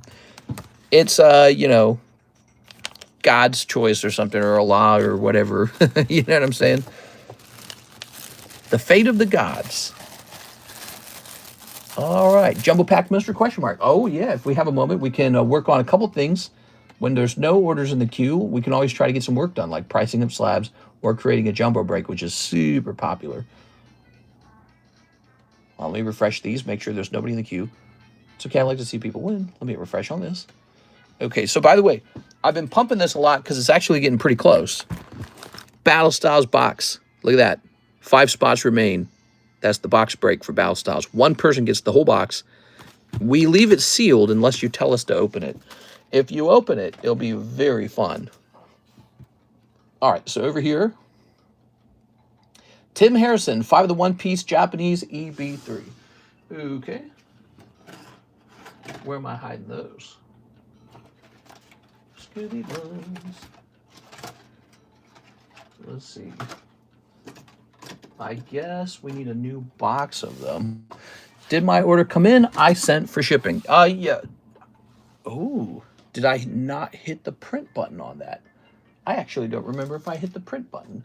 You know, I might have been waiting for it to queue up because it was taking a long time to calculate the price, and I may have accidentally not actually hit print. Ooh, here, you get this one right here too. So let me go back over here, Mr. Whipple. Good catch. It's the stupid software. All right, so we were in the middle of waiting for your stuff to calculate a price, and it was just taking too long. There it goes. Okay, so we'll let it do that once again. There you go. That's the price booster pack. It was the first pack out of the first box. We never found out what was in it. So here's another fresh box. 2 more of those. 40, 40, 40. What is Mr. trying to say? What am I trying to say? I don't know. 5 of the 1 piece. Okay, give me a second here. 5 of the 1 piece. There it goes. All right. Okay. That's set up. Tim Harrison. And there's the printing for Joshua Whipple. Perfect. Joshua Whipple, it's going to be a signature confirmation shipment, okay? Good. And we'll jump back over here. So, Mr. Tim. Frustrated in the moment, but acceptance afterwards. The 7 stages of grief. There we go. What do we have? Here's a holo. Here's an SR. Ooh. Oops. Here's Boa SR. Very nice. Okay. Here's a holo. And now, what's this pack going to have in it? Just a standard holo. Okay, it was just a standard pack. The last Stranger Things episode is now the worst rated episode in the series. Yeah, interestingly enough, before this point, the previous worst rated episode was also an episode with Kali in it. It is because it was such a weird, like, it didn't match anything. Tim says he's got a bag. Let's go find that, Tim. Yeah, it was that episode where they were all like punks and all that. It felt sort of like, I don't know, like a take on Clockwork Orange or something weird. I hated that episode. It was so bad. There it goes. And it just didn't fit at all the vibe of Stranger Things, which was sort of like, you know, quiet suburbia, you know, the adventure of these 4 boys. So they experimented with that. And then they decided, hey, let's bring her back. Now she's back and she wants terrible things, you know. It's like, oh, God, dude. Stranger Things crew won with the gift of gay. She ruined yet another season. Let's go. That's what I'm saying. So, like, this actress comes back and nobody wanted it. They're like, ugh. Here's Andy Dirksen. Please slab away the Black Label Mario poker card. You got it, Andy. So, your chance for this beautiful Black Label Mario poker card is over because he is gone. He's been claimed. Andy Dirksen. Here you go, Mr. Andy. He's a cool card, man. Yeah, so that tells you something. Stranger Things crew won the gift. Sounds like Disney. Yeah, man. People are talking a lot about that. I can't get it out of my head. I can't get out of my head how bad it was. Because I actually really enjoyed watching Stranger Things over the years. Karis and I watched it together all these years. So it's a nice thing, you know. It's a nice thing. You want to see how it concludes. Everyone's very interested. You know, you're bored. You want to be entertained. You don't want to see them do poor writing in it. It's like, oh, man, they did. It's just poor writing. So we're going to say this started in January 26th. Can you believe how much time has passed? Andy Dirksen. BGS 10, Black Label. And it's going to say Mario. Mario Poker 300. 270 remains. No, wait. Yeah, I did that right. All right, 270 remains. Okay, cool. I played these games before. Season 8, Game of Thrones. It didn't bother you that those episodes were an hour long? I like it. I like that they're long. How close is the September PSA submission? Not close at all. Like I don't even think they're in stage 1. So it's going to be forever. Let's see. Hey, what's up, Mr. Ivan? Season 8 Game of Thrones. We're pretty good. I probably should message them and see if there's anything wrong with the order or something. But yeah, this is it seems PSA has come to a stop. It's so slow. It's really slow. All right. So we have an empty queue. It's Monday. We have an empty queue. It's currently 5:30, and I'm going to work on these slabs for sale. We just we have a big order, and then we've got a black label just got claimed. Let's see what we can do with these. So here is one piece Nami, got a 9. Let's take a quick look at this. Why did it get a 9?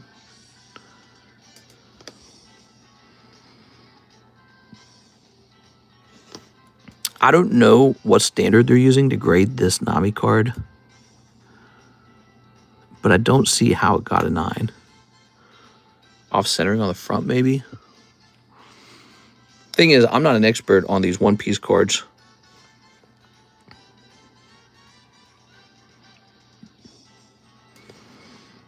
Seems like it could be shifted to the left. Like they're considering this side thin. I don't know. All right. Let's price it up. Still no Burger Pikachu Mike. Pike Mister. I have a couple Pikachu, Burger Pikachus that came back. We might be able to get one priced up for you. All right. So let's take a look at this.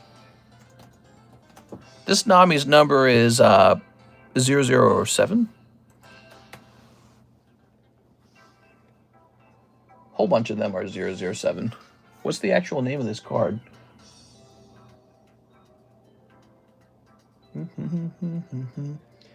I think it's called the Nami Storage Box Set. What?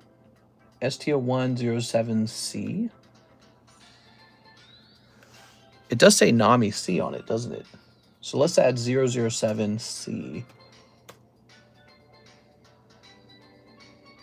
Doo-ba-doo. So here's one for $70-something. That seems really expensive. Let me check sold. Bond. Nami Bond. Wow. Last sold for, on December 24th, last sold for like $78 from Japan, which means they actually pay more than $78. So, all right. Let's price it at 80. Yeah, you pay more than 78 if you're importing it from Japan. Now everything gets a tariff. It's really sad. It's going to be 80.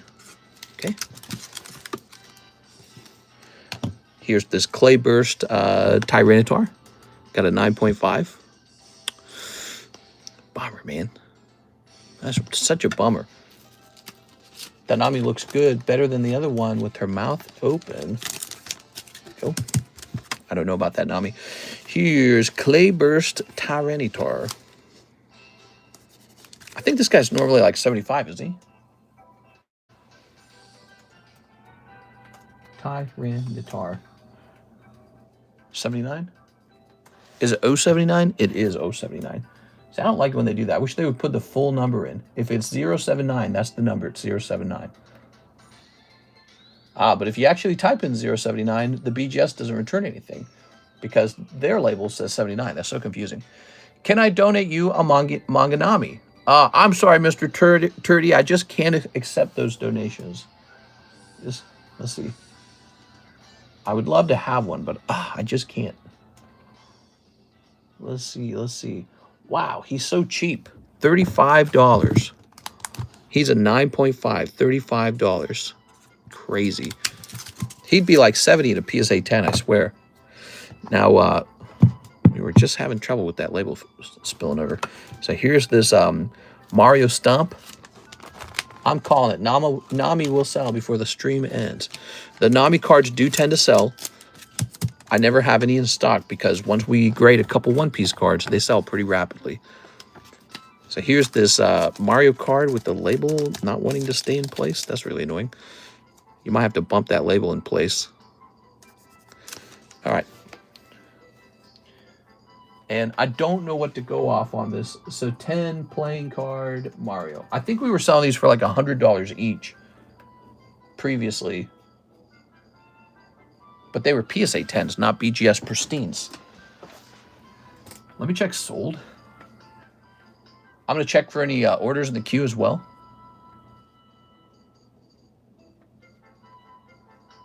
Yeah, so this is tricky. I actually don't know what he should be worth. I'm going to go with 100 on this card. It's a lovely card. It's got a nice pristine. Now, this is really nice as well. Look at this pristine. We only got one of these. The other one got 9.5.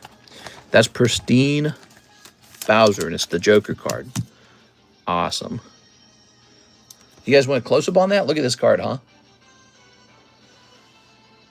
2015 retro playing card. How cool is that? So these are really nice for Mario Kart collectors. And we had a round of these before, but they all sold out. But this is one of my favorites. I like this Bowser a lot. And I think he's a little bit better than this Mario over here. He's going to cost a little more this time because he's pristine. But I think we sold the last one at 100, right? But that was PSA 10. This is pristine 10. And then here's a pristine 10 Mario, and it's a King of Clubs. He's got the cape. It's really cool. Did you rip my order already? Hey, what's up, Mr. Eli? Tell me a little. You're Ben Garcia, right? Tell me a little bit about it. Did you place an order for Sunday and we didn't service it? Because it kind of looked like that.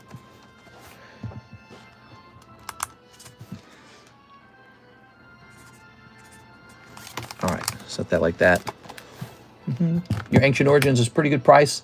Right now, I might go in for some. You like the Ancient Origins? Did that change right now? Let's see. Eli says yes. You know what, Eli? I couldn't tell if it was a new order, and so I didn't open it. So you're going to get to watch it opened live.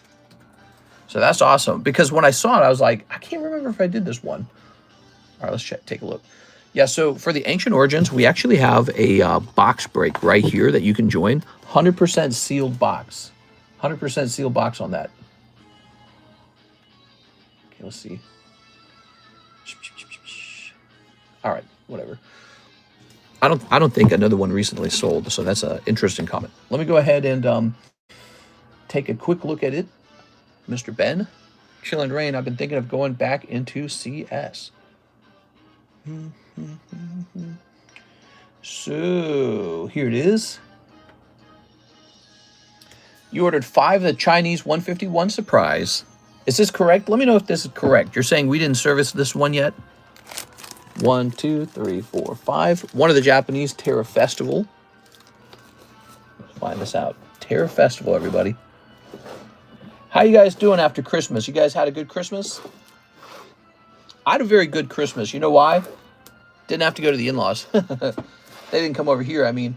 And, boy, they really want to show up after January now. The mom does especially.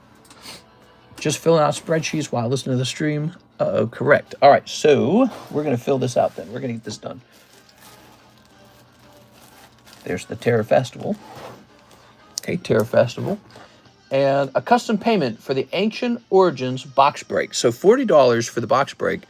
Now, help me out here. I don't know what that means. Ancient Origins box break, $40. Did you mean for the Battle Styles box break? This guy right here?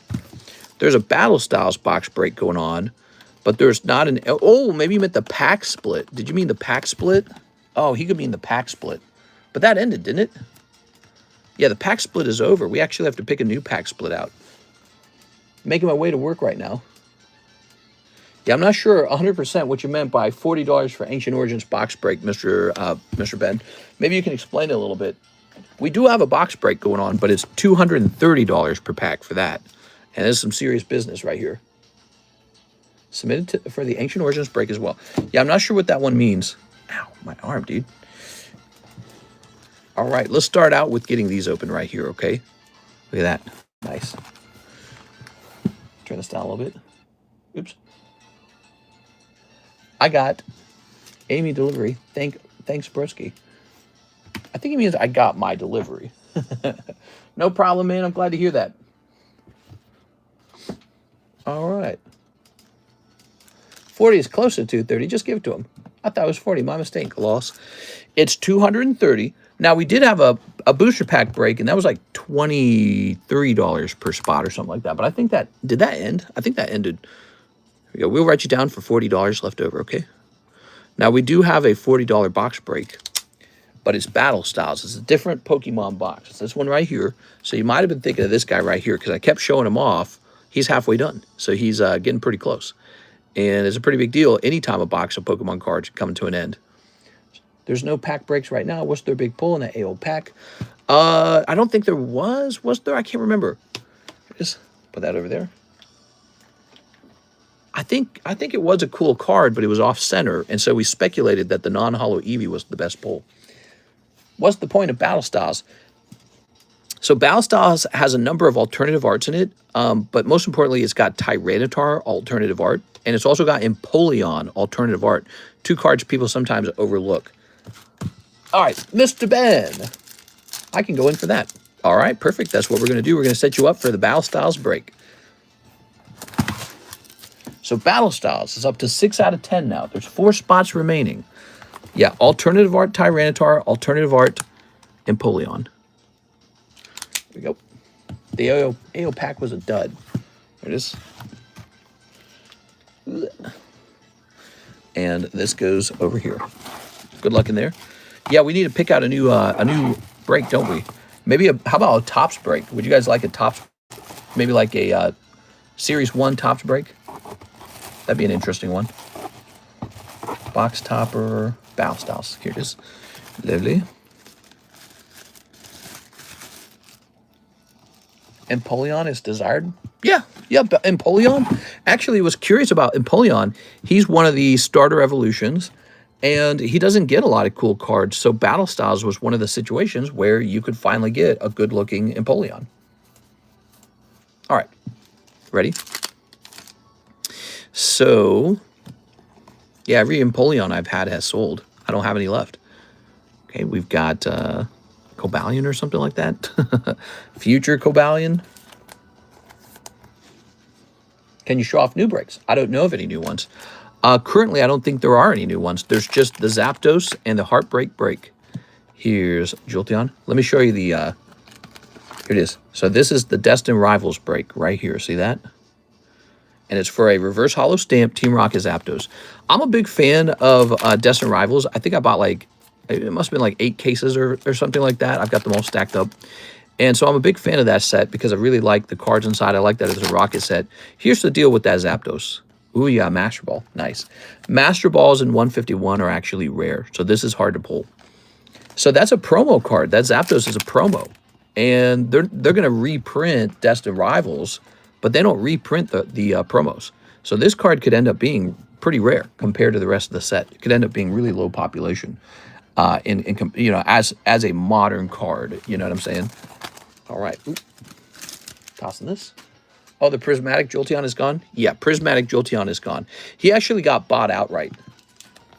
Yeah, he was a break. Nobody jumped in, and then somebody just bought him outright, I believe. Ooh. Did he get bought outright? Or is he still available? I can't remember now. No, somebody bought him. That's for Mr. Ben. Thank you so much, Ben. You're spot number 6 in that box break. There's 4 spots left on the Battle Styles break, making it one of the closest breaks to end. Okay, so Ben, you're back over here, right? Yes, you got a bag over here, a really big fat bag. I'm going to toss this in here with the rest of them. There you go. All right. Yeah, Empoleon and Tyranitar alternative arts are in that set. There's only 4 total slab breaks. Rocket Topper. Oh, right. That's right. Mega Nidoking, Charizard, and Zapdos. You say only like that's not enough. There's only a couple. It's because normally we run a whole bunch of breaks and we're not supposed to. We're not supposed to run like 12 breaks at the same time. Here's Mr. Omar. Open up some OP14 with my $40 credit. And this, okay, you got it. So he said OP14, right? Let's see how many times we can put 3.5 into 47. Ooh, is that right? Is OP14 $4 now? Let's see. How much does it cost now? Wait, I'm confused. OP14, right? It's 3.5. Did I do my math wrong? Weird. It translates into like 13 packs, but there's like a little bit left over. Let's see. 13 times 3.5. So you've got $1.50 left over, I suppose. Here it is. $1.50. Okay. Usually there's like 8. Yeah, sometimes we have a lot of breaks running at the same time, but we're not supposed to do that. It's too many, really. Okay, OP14. That's OP10. That's too many. I get ahead of myself is what happens. I get all excited. George. Hey, what's up, George? 1, 2, 3, 4, 5, 6, 7, 8. So we got 8 here. And so we need a fresh box of the OP14s. Do we got any over here? No. Okay. OP14. I'll be right back, guys. What are your new streaming hours? Hey, what's up, Mr. Kevin Maldonado? So we are streaming in the daytime, like right now. And we're streaming in the morning time. No Sunday stream. Sunday is my day of rest. All right, I'll be right back.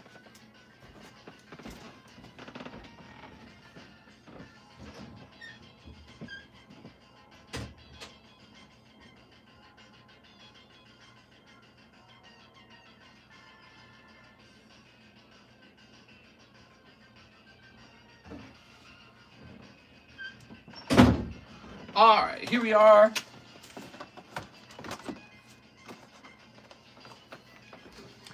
I'm ready. Okay. Ooh.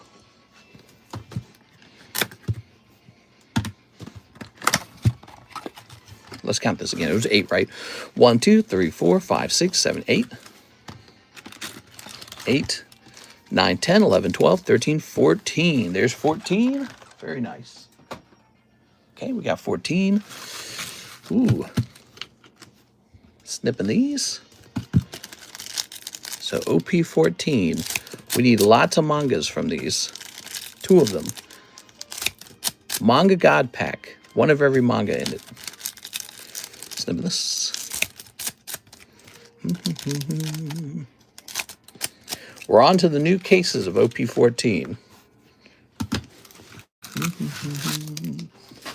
Any cool Entei cards you want to sell? Entei? All right, I'll do it. I'll sell my Rocket Returns Entei. Here's this guy. Ooh. Here's this guy. Scooby-Dooby-Dum. Here's Luffy.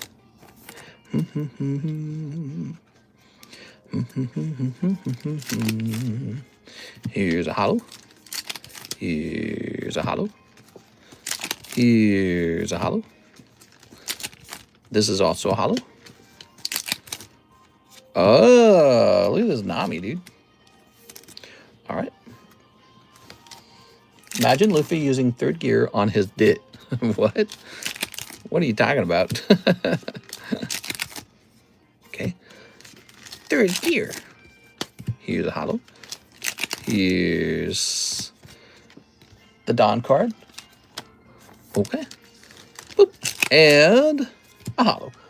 Thank you so much. So, okay. Mr. Omar, not so bad. Pull a nice Nami card out there. Boop. I'll set these to the side. And maybe we'll price up more cards, guys. What do you think? Do do do do. Do do do do do do do do.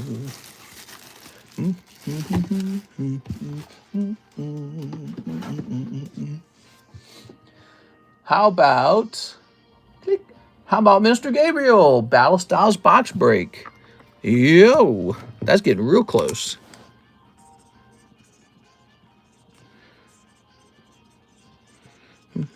Oh, I didn't put this into your bag. Hold on, let me put this into Mr. Omar's bag. Very nice. Okay. Very good. Let's grab this back over here. Still time to jump into that bounty. You guys know the bounty is really good, right?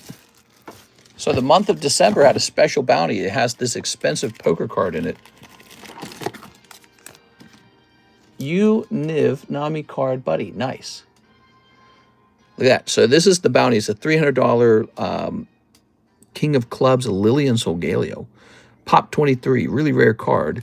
You just have to pull some kind of hit to get into there. Oh, speaking of which, we got to do that for our friend, Mr. Brett Love. He needs to be in there. So Brett Love, he pulled a hit today, didn't he? We got to put him in. I'm not very good at remembering that, to be honest. Okay.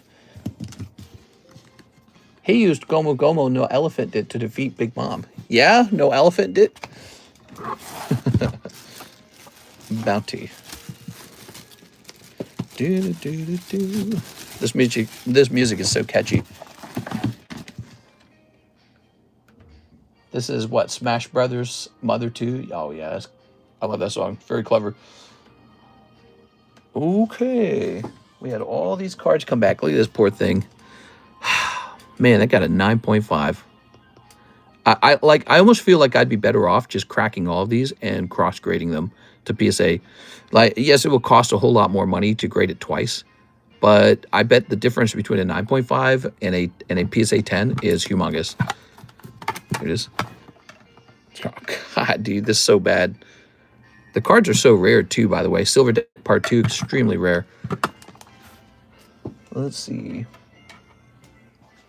Now, where's Mr. Ivan? Is he still watching? This is the perfect time for you to grab one of these Pikachus, Mr. Ivan. We got these 9.5s. So these 9.5s are going to be priced appropriately. Let me hit refresh on this. We're gonna go back to eBay. All right, so let's get a price on these Pikachu 9.5s. Pikachu McDonald's. Oops, I can't spell. Pikachu McDonald's 020 MP. All right, what we got? PSA and Tag are trash grading companies. Try ARS grading. It's very popular in Japan. Okay. I've seen ARS slabs. They will hand a 10 out to a card that's like visibly off center in the front. I will probably pass on that. Their whole clever idea is what? The slab is upside down or something? Ooh, these are really expensive actually. What the hell? That can't be right. Let me try this. Let me try Pikachu 020. Let me try that. There we go. All right. So the cheapest one is actually $45. It's pretty close to the price of a PSA 10. PSA 10 is going to be like $55, I think. All right. This has 42 watchers. Damn. Yeah, that's pretty cheap at least. 45 for Pikachu. That's within a range that a lot of people can meet. This is a nice pristine one. Probably going to ask more on a pristine. Let's see. So we got a couple of these. Look at this. A couple of these Pikachus. You can only use ARS if you live in Japan anyways. So this should here. Oh, really? Is that how it works? Sent. Okay, we're going to set this to the side. Yeah, finally, we got some of these Pikachus up for a little while, guys. So these are going to be available just for a little while because some of these are probably going to sell pretty fast. I think I should pop one into the Poke Shuffles, shouldn't I? Probably put one in the Poke Shuffle.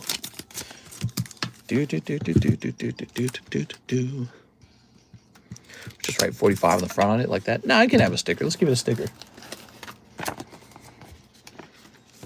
All right.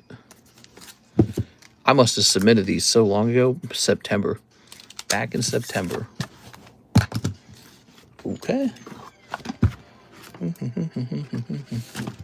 1, 2, 3, 4, 5, 6, 7, 8, 9.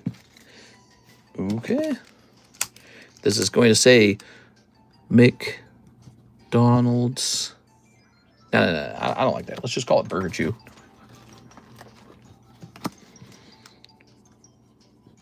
Burger Chew 9.5B.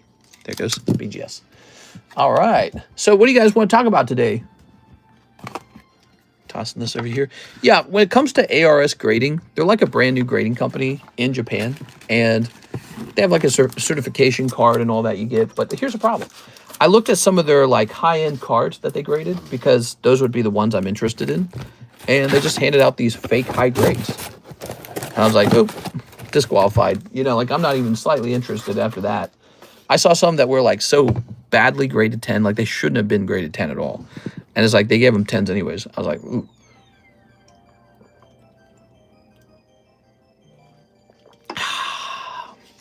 Not that PSA's never done that. Not that, you know, CGC or Tag or any of these other companies have never done that. But, you know, they're a brand new grading company, and so they got a lot to prove. And right off the bat, they got these cards that clearly would grade 9, all grading 10. It's like, bro. Oh, I might have just got some more mail. So we got some affordable Pikachus here. Let's do politics, says Kevin. We can do politics. What do you want to talk about, Kevin? Let's see. Oh, look at this poor Charizard, man. He got 9.5. This would just be an easy 10 if it was PSA. All right. What's on your mind these days? How can I wind you up? That's what you do with politics, right? Don't you get wound up? Grr. I want things to be the way that I want them to be. So he looks like he's going to be 40 bucks. Darn. Which company is your favorite, says Peter Parker. Technically BGS when I'm getting Black Label. Black Label is like this magic money button. You get a Black Label, you get money. But it's almost impossible to get. So, but PSA is like this perfect balance. They're really good. Price it a little bit higher when they grade. But they tend to get a premium when you sell. They got a nice PSA vault integration. PSA is good. But actually, the company I'm grading the most with right now, Tag Grading. So right now, Tag is, they're my #1 grading company right now. It's Tag. They do a lot of cards. They, I can send them a big submission and they'll get it back to me in a reasonable time. That's huge. Besides that, so they're kind of the underdog, right? They're proving if they're good or not. And the value proposition is, hey, send the card over to us. We'll get it graded fast. We'll get it back to you, and you can see if it sells. The truth is, they have been selling. So it's not like this right here, a nice $40 card that got done. They have been selling. And if they don't sell here on this table right now to you guys, I just list them on eBay and they sell. Actually, I'll show that to you guys. I feel like sometimes you guys need proof. You know, I feel like I say these things. I need you to know that it's true. Proof is really important, you know. And so if I go over here to last sold, so check out these 2 sales. You'll find them both interesting. I got 2 things to report to you guys. So this card here sold, and this is nothing more than a non-hollow trainer. So this right here is a non-hollow trainer.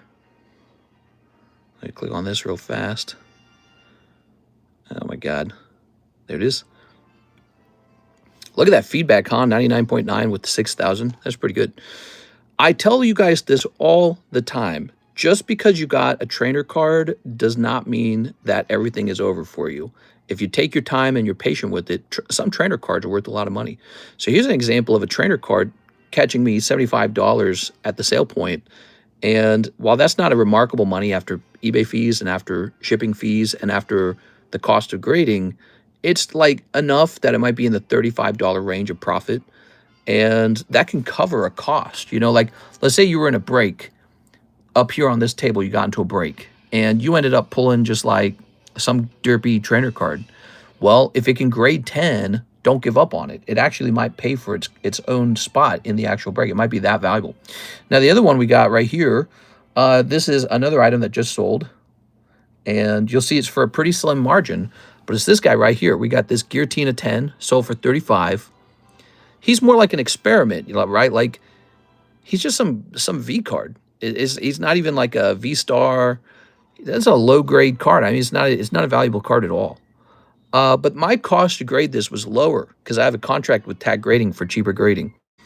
And, you know, after shipping, after the grading fee, there might be like $5 to $10 of profit left over.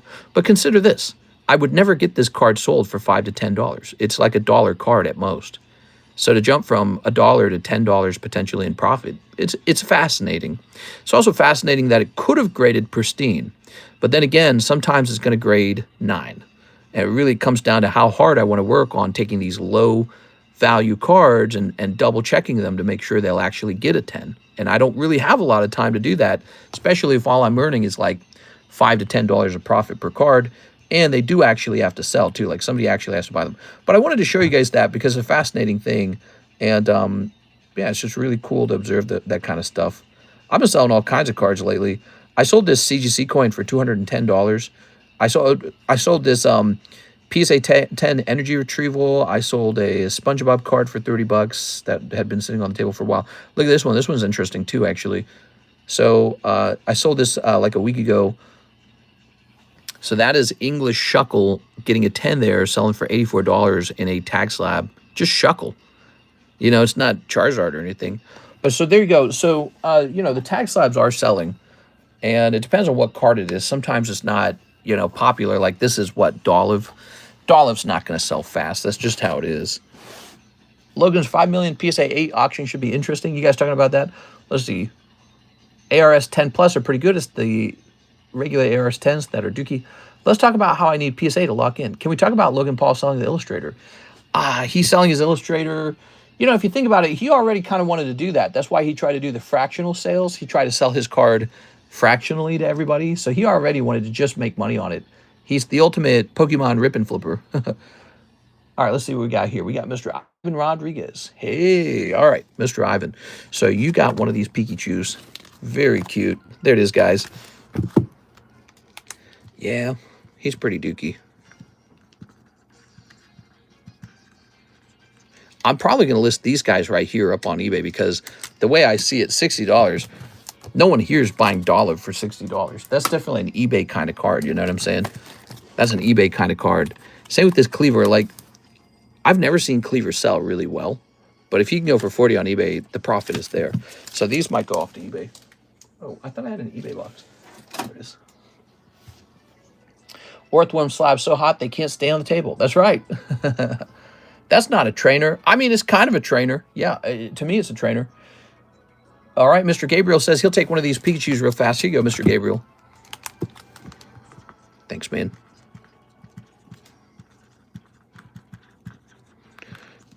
Okay. Gabriel, I had to spend so much money on the grading and on the cost of the card. This makes me virtually no money. That needed to get a pristine to make any kind of money. So this one Pikachu that gets a pristine, he can make money. These guys are virtual breaking even or even losing money.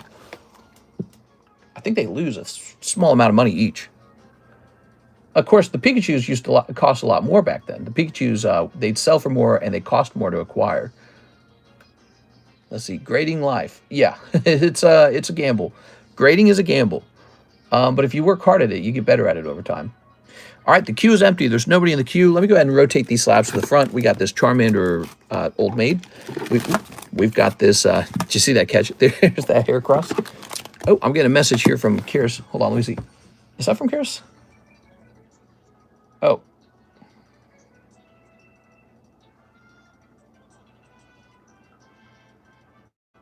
Oh, it's just more of the property stuff. All right. All right, put the, oh, whoa. Something did get delivered. Something did get delivered. A big item got delivered. Hey, guys, remember I was buying that $5,000 item the other day? Let me go grab it. It just arrived.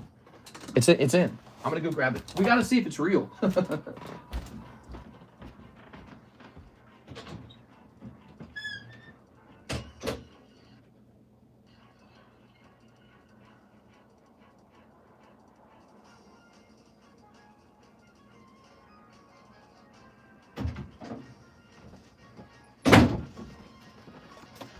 Here's the box.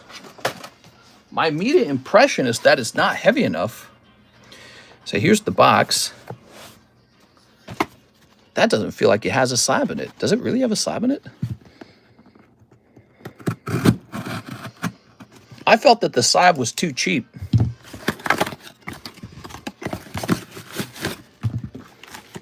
So I was a bit nervous about buying it.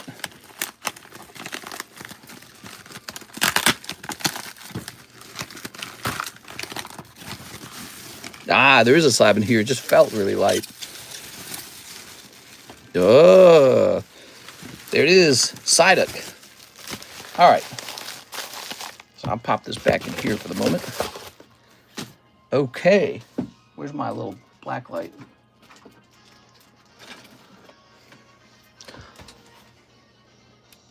Do you grade Yu-Gi-Oh? Not for myself.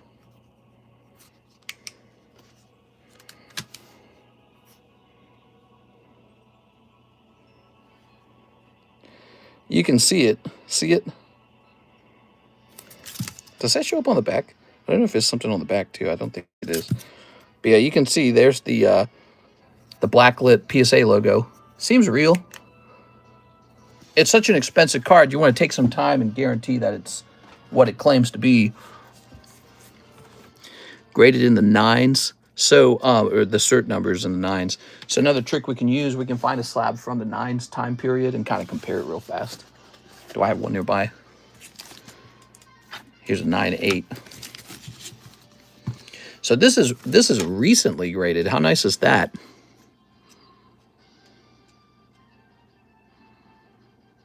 That looks good.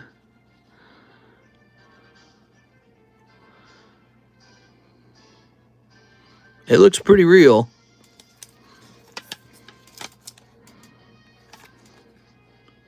You got to check these days, you know. It's risky. You know, you get these fake cards in China that they're creating that looks pretty close to a PSA card. Let me look at the card itself now. Yeah, that looks real.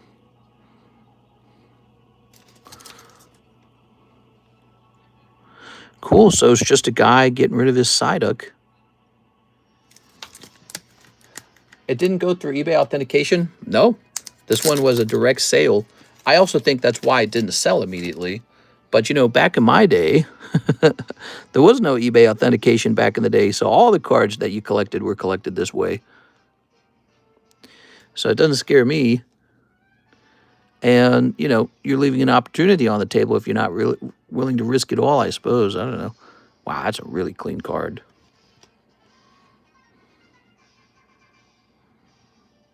Pretty hard to fake these legendary collection cards. Let's go ahead and scan the back of it now. This was a $5,000 card, everybody. I'm adding this one to my collection.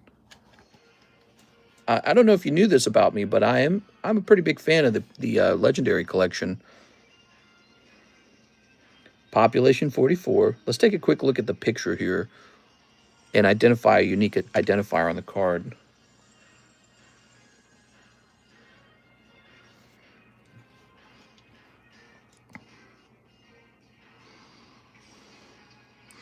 Well, you know, that's the problem with the legendary cards is you can barely see anything ever.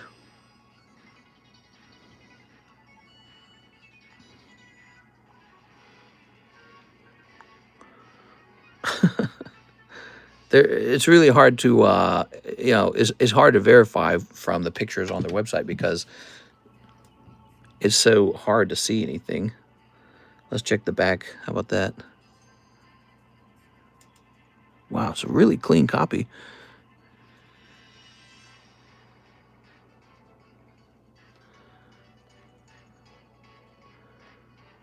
Looks good to me.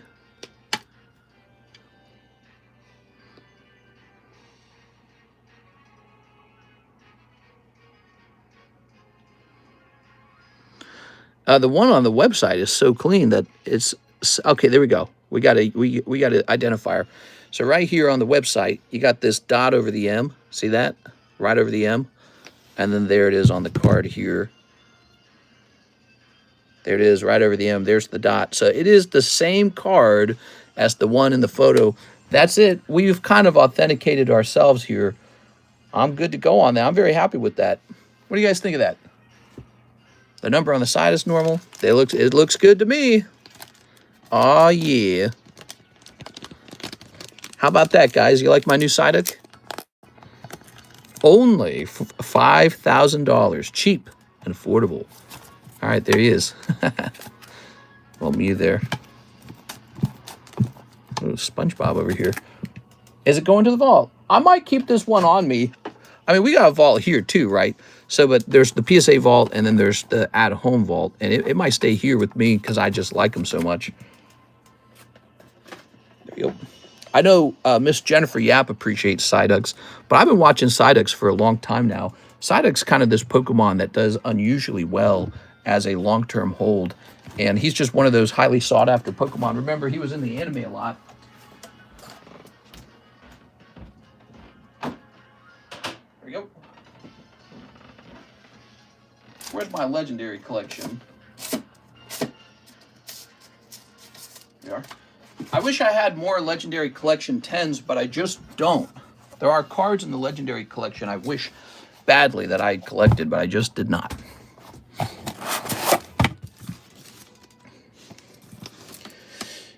Yeah, those are crazy expensive. Population 44 on the Psyduck. Gengar 10, look at this. Here's a Gyarados 6, but I should have collected a 10, you know, but I just didn't get a chance to. I got 3 of the Slowbros. Probably ought to sell one. I don't need 3. Alakazam and Mewtwo. Man, that's good looking. Holy moly. So back when I bought these were a lot more affordable. I bought them a while ago, some of them, not all of them. Look, this one was purchased on $522 for $1,000, this Alakazam. What do you think he's worth now? Like $3,000 probably, right? At least $2,000. But yeah, I bought some of these back in the day, and then some I bought more recently. This was purchased on $622 for $1,800. $122. This was purchased on $122 for just $2,000. That's January 2022 for $2,000. Dark Dragonite. I don't even want to know what that one's got to be really expensive now. The Mewtwo is insane. Grail. Yeah, Legendary Collection includes a lot of Grail cards because surprisingly they ended up being some of the most expensive cards in the hobby. Dark Dragonite. Send in some orders if you guys would like to open anything at all. If not, we can just hang out and talk, and I'll show off some cards. And you guys got to see my Psyduck first. We need to make a video about that. I like to show off my cards a little bit, you know what I mean? I can't even find a Dark Dragonite. How about Mewtwo? Legendary Collection Mewtwo, none found. Oh, undersold, none found. Let's see about one for sale. There is not one for sale either. Yeah, I mean, it's hard to even claim, you know, it's hard to say what it's worth anymore because you can't find one for sale. So how do you come up with the price anymore? Nobody wants to sell theirs, and they just look so damn good. What about Rayquaza collection? I have a limited Rayquaza collection. Let me think. My best Rayquaza, I have an EX Deoxys Rayquaza, and he looks pretty neat. And I bought him just to resell him, and then I forgot to resell him. That's about it. But he's a really nice card anyways. Well, you've seen him before, haven't you? I think I've showed him off before. Here he is. I think that's my top Rayquaza right there. Who knows what he's worth? I think he last sold for $6,000, didn't he? So that's officially my most expensive Rayquaza. But I didn't intend to collect him. I was just helping a guy out. That's from me. That's from Mr. Steffer. I was just trying to help him out. He didn't want it anymore. I think he originally bought it from me. I don't remember. No, he bought it online. That's what it was. And I didn't buy it online because I didn't want it. And he asked me to buy it. And I was like, I'll buy it. And I was just trying to be nice. And then I forgot to sell it. And then we come back later. And it's selling for like $6,000. What? So you'll notice something about my collection. I don't really collect Rayquazas. I'm not a big Rayquaza guy. And that's just a lucky, situation. That was like a hodler, like I happened to have it and it happened to do well. Martin Ramirez, 20 of the EB3s. You got it, Mr. Martin. Anything for Mr. Martin. EB3s. Where to place them? There they are. That was pretty lucky, Mr. Steffu. Sold it to you a couple years ago. Yeah, I mean, I was collecting EX Deoxys cards, but yeah, if you look at my collection, I don't have like many Rayquaza cards that I hold on to at all because I've never been a Rayquaza fan. You never hear me talk about him. You never see me showing him off. He's just like this. He's a cool Pokemon. It's just I like Gyarados better. I like Gyarados. Original 151 kind of Pokemon, and they're kind of similar. Maybe Gyarados kind of fills that, desire to have a cool dragon for me. But so I just never went after any of the Rayquazas. But look at that Gyarados, man. Man, that's cool. Gold Star Gyarados. There's nothing wrong with the Rayquaza, though. He's a great card. I think I just sold a Rayquaza VMAX Alt Art into Slab away. And I have another one of those. I think I have like one left, but I'm probably going to hold on to one of them at least because I don't want to regret not holding on to Evolving Skies, Rayquaza VMAX. But yeah, I'm just not a Rayquaza guy. I don't know what it is. I used to have another Rayquaza card that was really cool too, but it was from like, it was like the Dragon era or Dragon set, EX Dragon. I sold that too. Can you make a short of cards in your collection that declined? I wish I could, but I don't think any of them did. I mean, they were declining in 2023, 2024, and that time period is over. Now pretty much everything is up. I don't think there's anything in my inventory that has declined at this point. There was one card that declined a lot. It was the PSA 9 Lugia from first edition Neo Genesis holographic, and I bought it probably at the worst time. I bought it during the hype. I got it for like 6,000, and then it went all the way down to like 2.5 thousand. I'm pretty sure it's all the way back up to 6, and I just held it the whole time. Actually, here's a crazy part. I offered him in slab away. This is 20, right? We actually counted this, right, Mr. Martin? 1, 2, 3, 4, 5, 6, 7, 8, 9. I miss Mr. at night. 9, 10, 11, 12, 13, 14, 15, 16, 17, 18, 19, 20. Yeah, we did it. Mr.'s house, the OP box break. Hey, what's up, Mr. Edward? One person jumped in, so there's an extra guy in now. Bubble Mew tanking. Miss you at night, says Mr. Isaac. I'm sorry, Mr. Isaac. I'm sorry I'm not there at night anymore. I'm getting very good sleep, though. I'm, like, super healthy right now. I slept all night in the dark, woke up with the sun in my eyes. It was, like, 10 times better than what I've been doing. I swear, the way I've been living is, like, going to give me dementia or something. So this lifestyle is so much better instantly. So much better. I don't sleep by myself. I've been sleeping by myself for, like, 7 years, and I don't have to. I'm married. But I've been sleeping by myself. She wakes up at 8, and I go to bed at 8. And so we don't even get to see each other. And now I just go to bed, like, with her. It's like, it's a totally different world. And, yeah, it's just sort of this extreme lifestyle I sort of imposed on myself to be, you know, a better card streamer. But here's the fun part, is I feel if we do a really great job in the daytime stream, and if we do a really great job in the nighttime stream, I'm sorry, in the morning time stream, I don't think we have to give up too much. I think a lot of people who have enjoyed our streams in the past will just maybe schedule a way to show up to either of our 2 new streams, daytime, morning time. I think they'll schedule to do that. And we won't miss too many people. I haven't seen Sarah Dusenberry, though. I miss Sarah. She would show, Sarah Dusenberry, she would show up at like, dude, she'd show up at just around 5 a.m. But I'm wondering if she will still be available in the morning stream. I bet she will, you know? Yeah, I bet she would. So we'll see. No problem, mister. Do what's best for you. I'm glad you're getting healthy. Baby steps, little by little, we're getting that OP box break full. It's almost like you were a single married guy. It's great that you're living a better lifestyle.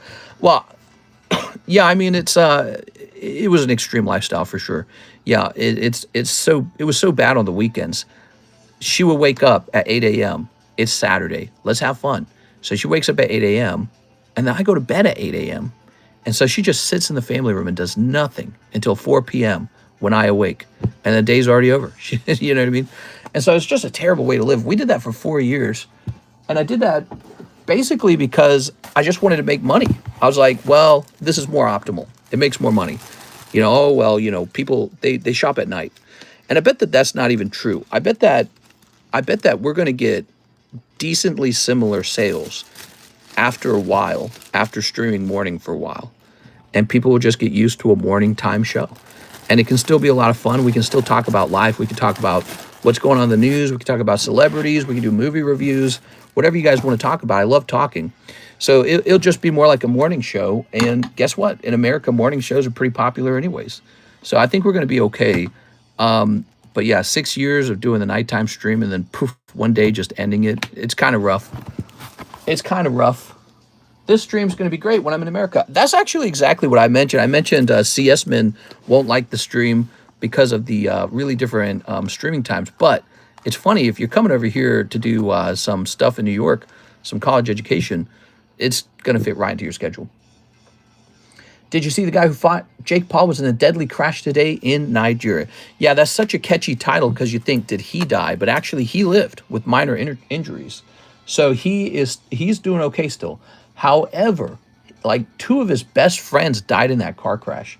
So it's definitely going to be emotionally pretty scarring for him. And he was climbing out of the car. He looked like he was in a lot of pain when he did that, when he climbed out of that car. So that's pretty rough. And I think Jake says something like, he says something nice, like my condolences to the effect of that. And then there's people who are like, oh, he sent like a, you know, he was trying to murder him or something. Like this was a on purpose assassination or something.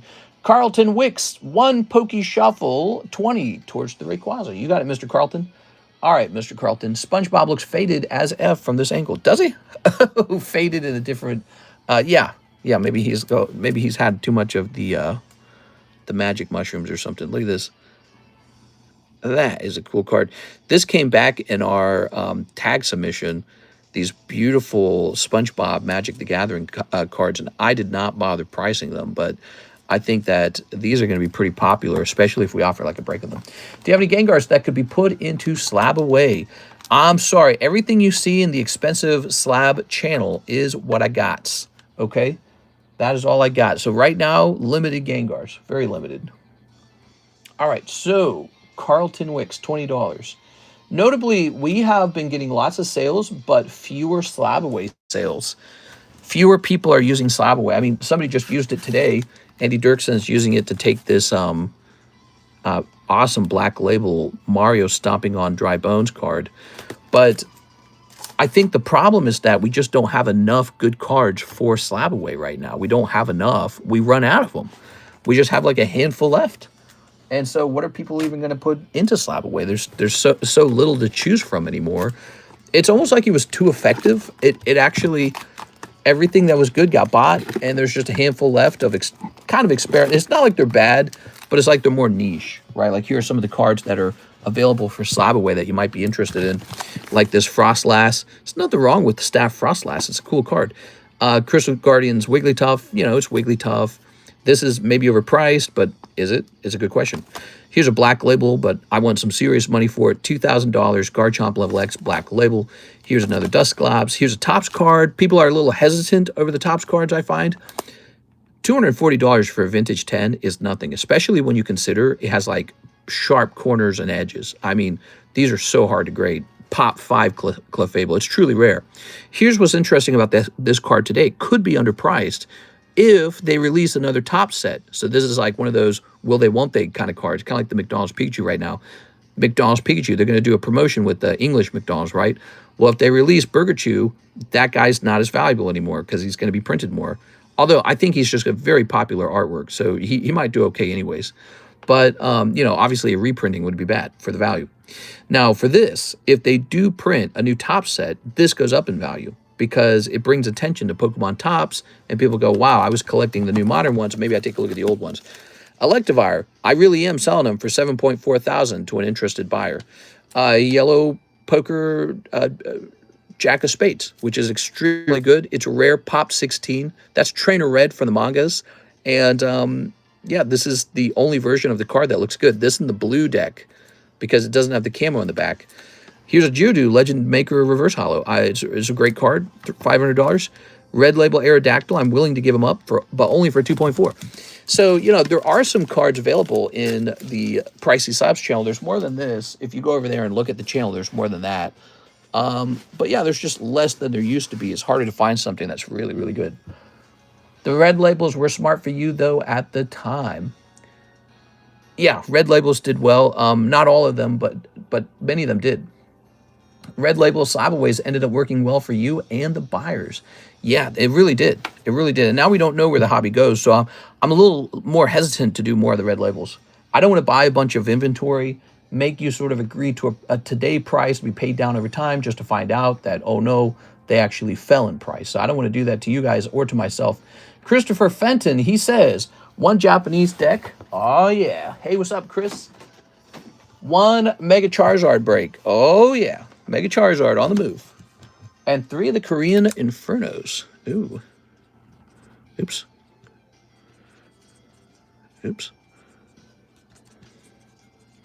There we go. You didn't do the Poke Shuffle. I didn't do Carlton Wicks Poke Shuffle. Hold on, Mr. Christopher. I'm so sorry. I got into a conversation, and I talked myself out of not doing it. My bad, dude.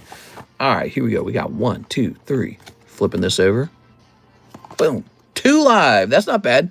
So that is the old live custom. And this is sort of obsolete now. We don't do this as much anymore. What we're going to do is you're going to get a store credit card of 40 bucks. That's what's going to happen, okay? Which you could apply to your Rayquaza if you wanted. So in the past, you could pull these out of the Poke Shuffle, and what would happen is you would get 2 of the live customs, and the live customs would kind of go for it. Back then, live customs were only 40 bucks for 2 of them. Now they're 50 bucks for 2 of them, so it doesn't convert the same way. So here you have it, 40 bucks. It's a one-time deal. That card that you just pulled is out of the box forever now. That's not going back in. You got 40 bucks out of that. Pretty good. From $5 to 40 bucks instantly. You can put it toward the Rayquaza. Perfect. All right. So your Rayquaza just got cheaper. That was pretty lucky, huh? Okay, and that won't happen again because we're removing that from the box. But yeah, it's an interesting pull, isn't it? Back then, you had to have those because of the nature of the live custom. You know, the live custom boosters work differently back then. Now, live custom boosters are shuffled, and we don't need that anymore. All right, so 3 of the Korean Inferno X's. All right, 3 of the Korean Inferno X's. Christopher going into the Mega Charizard break. Yes, the Heartbreak. It's called the Heartbreak because it's going to break your heart when somebody else gets it. Oh, you were already in here from yesterday. Okay, cool. So you're taking a second spot is what you're doing. Very nice, man. Live customs used to be more popular, I feel like. Maybe. There would be this thing called, I call it, oh, wait a second, that's the Mega, that's not filled to 2, actually. There was this thing called a run on the live customs. What would happen is some poor guy would open up a bunch of cold live customs, and then everyone who was counting them knew that they were hot, and then as a result, everyone would try to buy them because they knew that they were hot. And while this might have led to more sales in the short term, I think in the long term, it was really dissatisfying for the people involved who would pull the cold ones. Somebody has to pull the cold ones, but, you know, sort of being this guy who's getting hosed with them, like, let's say, through the Poke Shuffle or something, I don't think it was a great feeling. All right, Christopher, let's open up these right here. The nature of them was very sort of like slimy, dude. Like you would sit there waiting for some other guy to get the cold ones out of the way, and then you go, okay, now I want them. Now I want them. Some other poor guy got the cold ones, and he didn't even, you know, it's either A, somebody who didn't know how they worked, or B, somebody would pull 2 of them out of the Poke Shuffles, which just happened, right?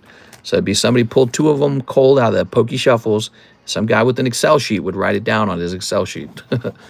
So yeah, you would get slimed in the live customs. I don't think that was. It was fun. The run on the live customs was fun, but I don't think it was fun for everybody. I think it was kind of a bad system that way. All right, there we go. Beautifulization, by the way. That looks great. How's your health the last few days of the new schedule? I'm spoiled. I get good sleep now. Really good sleep. I'm just sleeping the whole night. Like 8 hours, guys. 7 hours, 8 hours. I woke up, let's see, I went to sleep at like 11, and I woke up at 7 today. So yeah, that's 8 hours. So I'm getting 8 hours, and I get to eat breakfast with Karis and cook breakfast, and then between streams, if I want, I can go walking in the day. I didn't go walking today because it was like 22 degrees. But on a nice day, I can just go outside and go walking if I feel like it. All right, Christopher Fenton. Let's see what you got. This was a $100 order for Mr. Chris, guys. Good luck, Chris. So first of all, the deck is not holographic. Not exactly a good sign, but it could still be a good deck. Let's find out. Get as much ease as you can. Did my Venmo that's on hold ever go through? Sorry that happened, by the way. Oh, no, you're fine, man. I'll take a look into that because I saw that Mr. Brett's cleared. So your pack is definitely cold. You got these 2 EXs, and you got some bulk cards. Let me know if you want any of the bulk cards in particular. They're all bad. Here, take these Riolus with you. All right, I'm sorry, man. That is a cold 100 starter deck. Just sent payment for my slab away. Sorry it's late, but will put me on pace for a complete payoff, says Gregory. I'll take a quick look at that, Mr. Gregory. Here's Lucario. Now's a good time to do stuff like that because we're heading into January, and January will be 2 months since the last repo. And so we last did it in November. So I think November was the previous repo. And we're going to find out who's naughty and who's nice. I think if your slab already said late on it or due, you'll be in trouble in January. Here it is. Most people pay off their slabs. A couple people do not each time, maybe like 1 or 2 or 3. But it's actually way more common for people to just finish the slab away. All right, Christopher. I understand it, though. You know, life has a lot of twists to it. Or maybe one day you decide you don't want it anymore. Kind of stuff happens. New bag for you? Did you have a bag? Look at this. This is an abandoned bag. Christopher Sharamonte from 524. That makes it a very old bag. There's supposedly an alt 001. We pulled a 001, and it did not contain a specialty Charizard in it. It did contain a Charizard, though, Charizard EX. And so my suspicion is that you can pull an alternative deck, and it has either the Golden Charizard or some other crazy thing. New bag, I believe. Thank you so much, Christopher. Really appreciate it, man. We did a horizontal for the daytime stream today. Normally, it's going to be...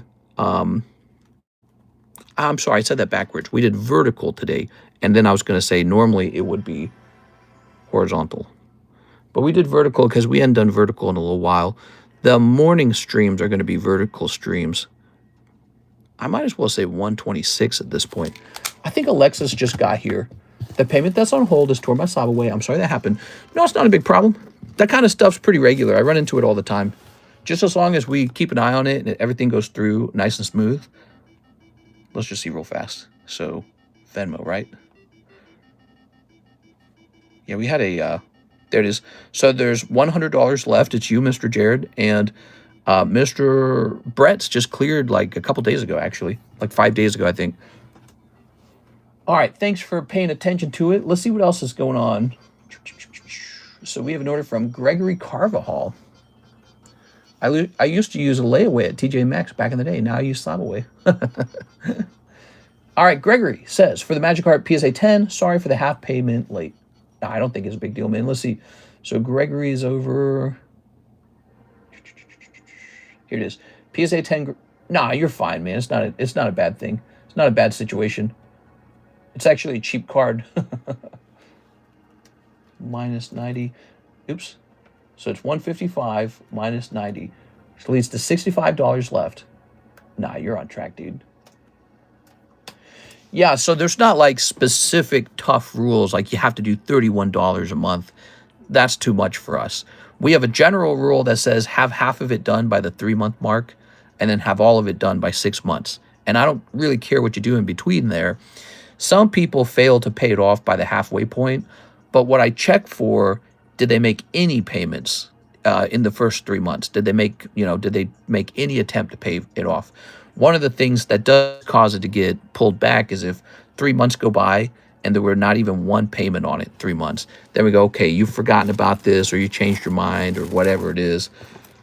Whoa, that's why this guy's stuff is still here. He's got a nice Monkey D. Luffy in it.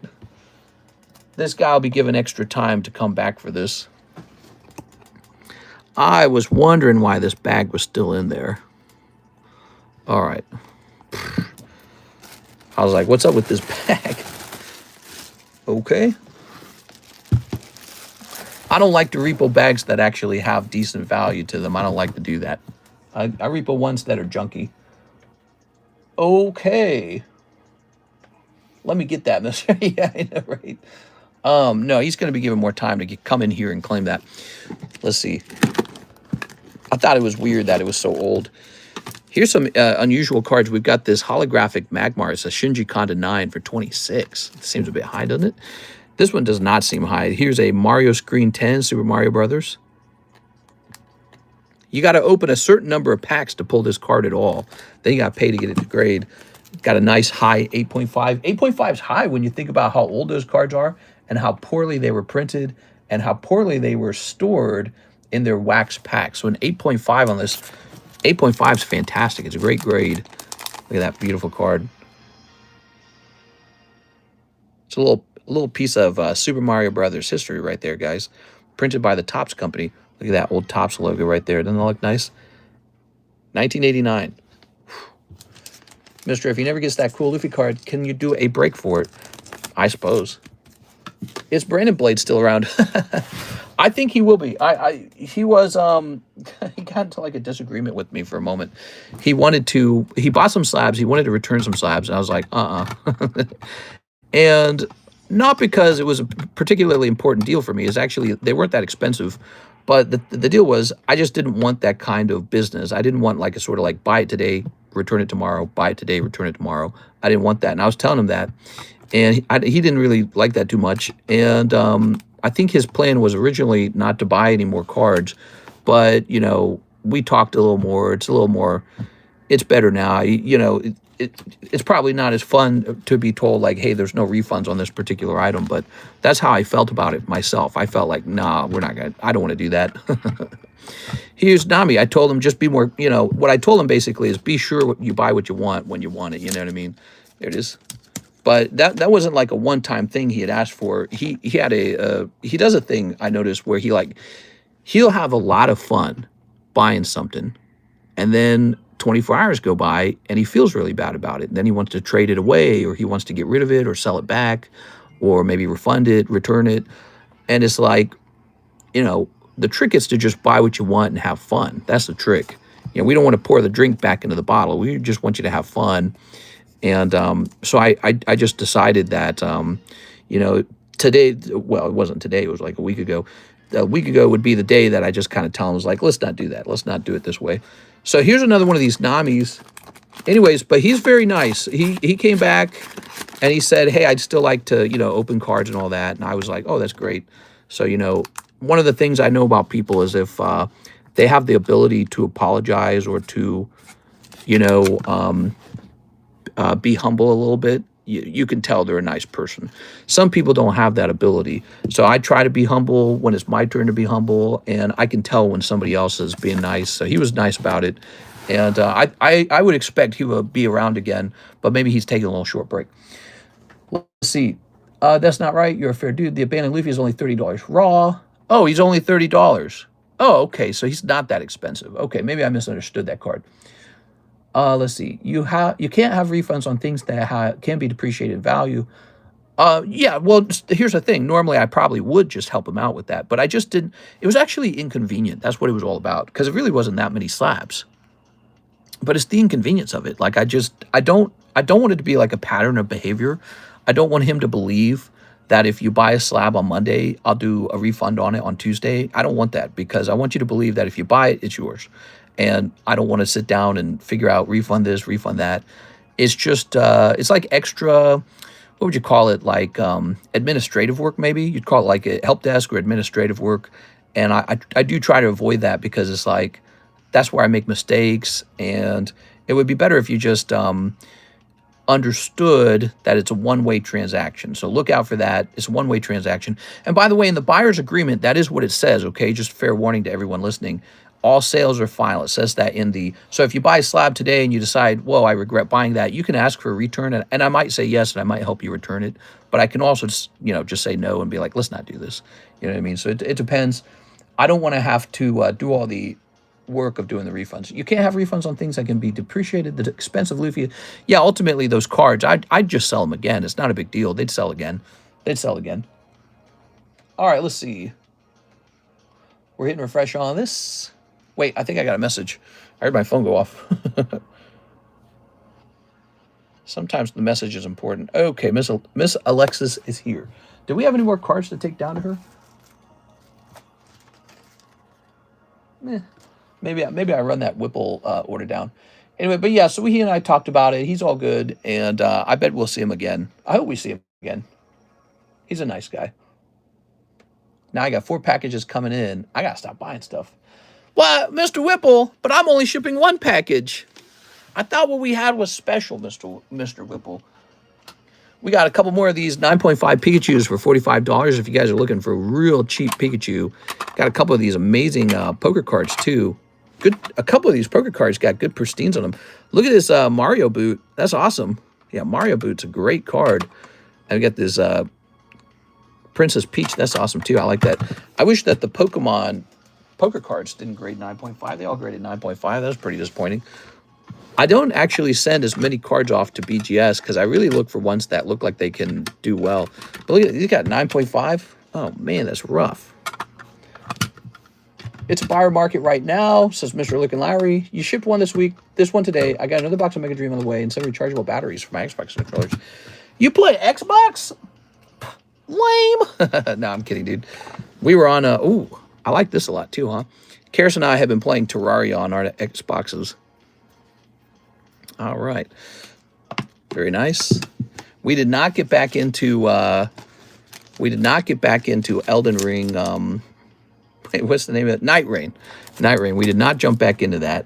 I think we were so utterly disappointed by what do they call that? The something deep of the dark of the deep. I can't remember the name of the hard mode. We were so disappointed by the hard mode that we were like, nah, we gotta stop playing this. Have you heard of Cookie Run cards? Cookie Run cards. The DLC is fun, to be honest. I bet you that it totally is, but I'm kind of glad that I'm not committing to it. I can just watch someone else play. Gengar Master Ball. Just saying, my kids, they're getting popular in school. That's kind of a big deal. Cookie Run cards. Oh, whoa, that's expensive. Hold on. Is it already $641? Wow. So there's one Chinese Gengar, pristine 10. They want 1,300 for it. Probably because this is so hard to pull. This is surprisingly difficult to pull, this card right here. Let me take a look at this. So PSA 10, Gengar, Master Ball, Chinese, 151. Okay, so even in PSA 10, the cheapest one is $440. So I had no idea that this was such a big deal of a card to pull. This price is so above the PSA 10, 1.2 thousand. I don't know if it would sell, but 1.2, huh? I'm going to sell it for a lower price. We're going to do $9.97. So apparently this is a hit card in the Chinese language. I know why. He comes out of these very expensive packs. These guys right over here, right? And these do not hand out the Master Balls very often at all. They're actually sparingly rare. And not just that, but the print quality is poor. So it's pretty surprising that I got a pristine 10 on it. Yeah, so for some reason, a lot of these have like surface flaws. In fact, this one got a 9.5 for surface. And yeah, curious. $450 for the PSA 10, 1.2 thousand for the BGS pristine 10. We're doing 1,000. I've been disappointed in 151 and Journey together. I mean, I'm not exactly disappointed. What's the disappointment? The price, maybe? Being too expensive? Yes, Mr. Oscar Resendez is up. He says, for Mega Dream, I need a new bag. You got it, man. 4 Mega Dreams. Okay. Hope you guys are having a great Monday, by the way. Monday, it's almost New Year's. Do you guys have a plan for celebrating New Year's? Does anybody here have a New Year's tradition?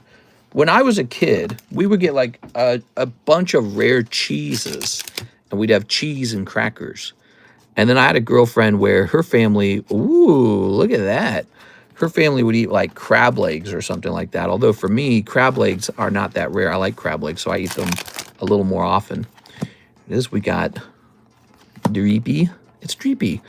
So everyone has different ways of celebrating the New Year's. Do you guys have any special events that you do? Stranger Things finale. Yeah.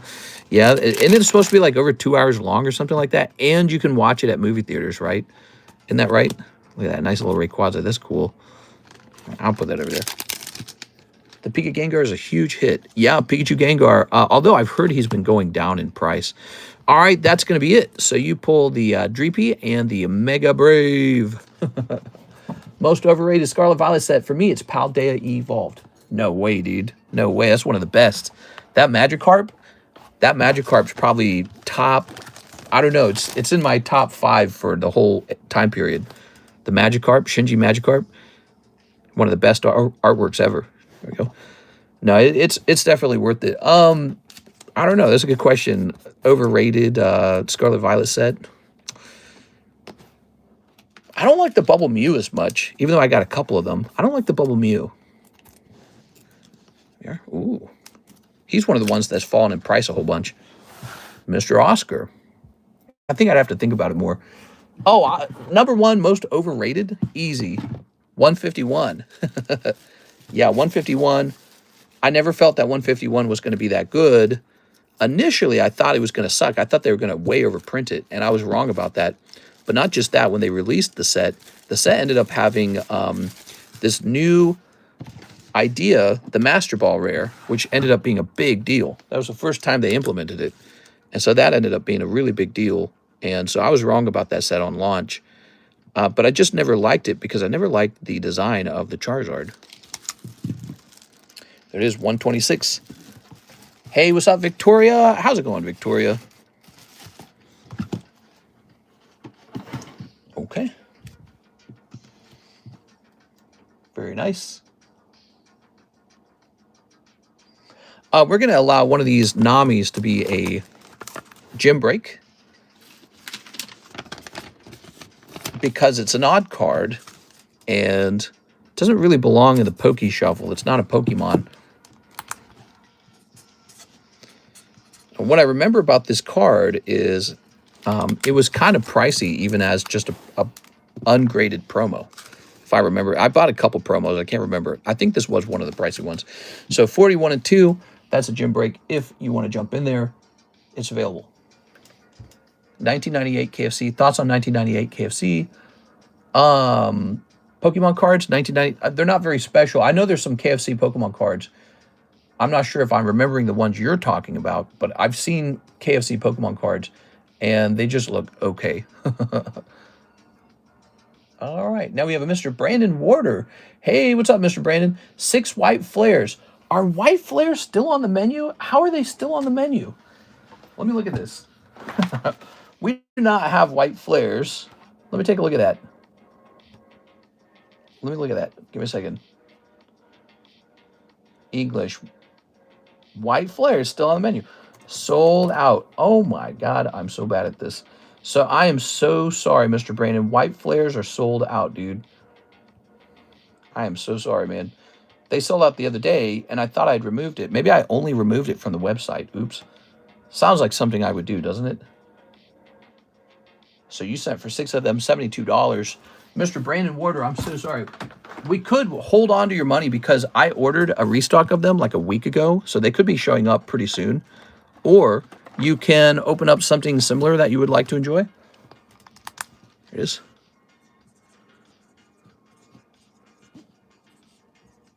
Prismatic continues to be very popular.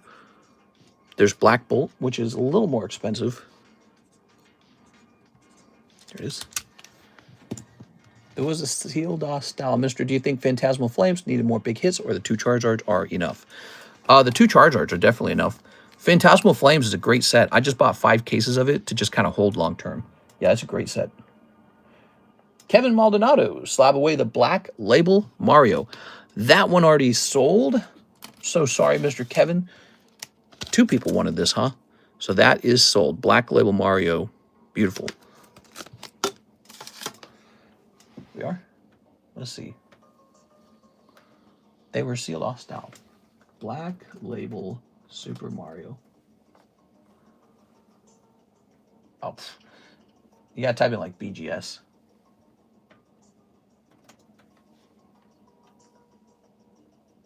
Yeah, I don't know.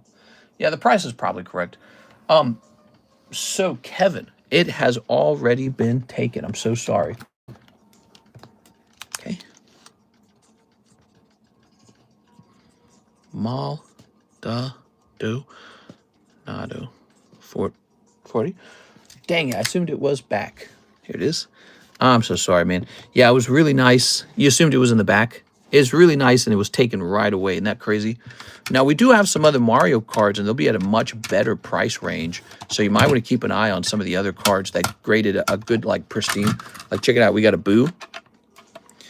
We've got a Mario boot. Really nice. 2 Mario boots. And then there's a Princess Peach. So those are pretty good. Those are solid. Those are pristines. Yes. All right. Wow. Knowing that this Gengar sells for so much more than the standard, the English Gengar, makes me realize that that set, the Chinese set, is not so bad. People just don't see the potential. I guess the Master Balls are really valuable. Shahir, Nami break. So Shahir will take a $40 shot at this Nami gem break. Does anyone else want to risk it for the biscuit?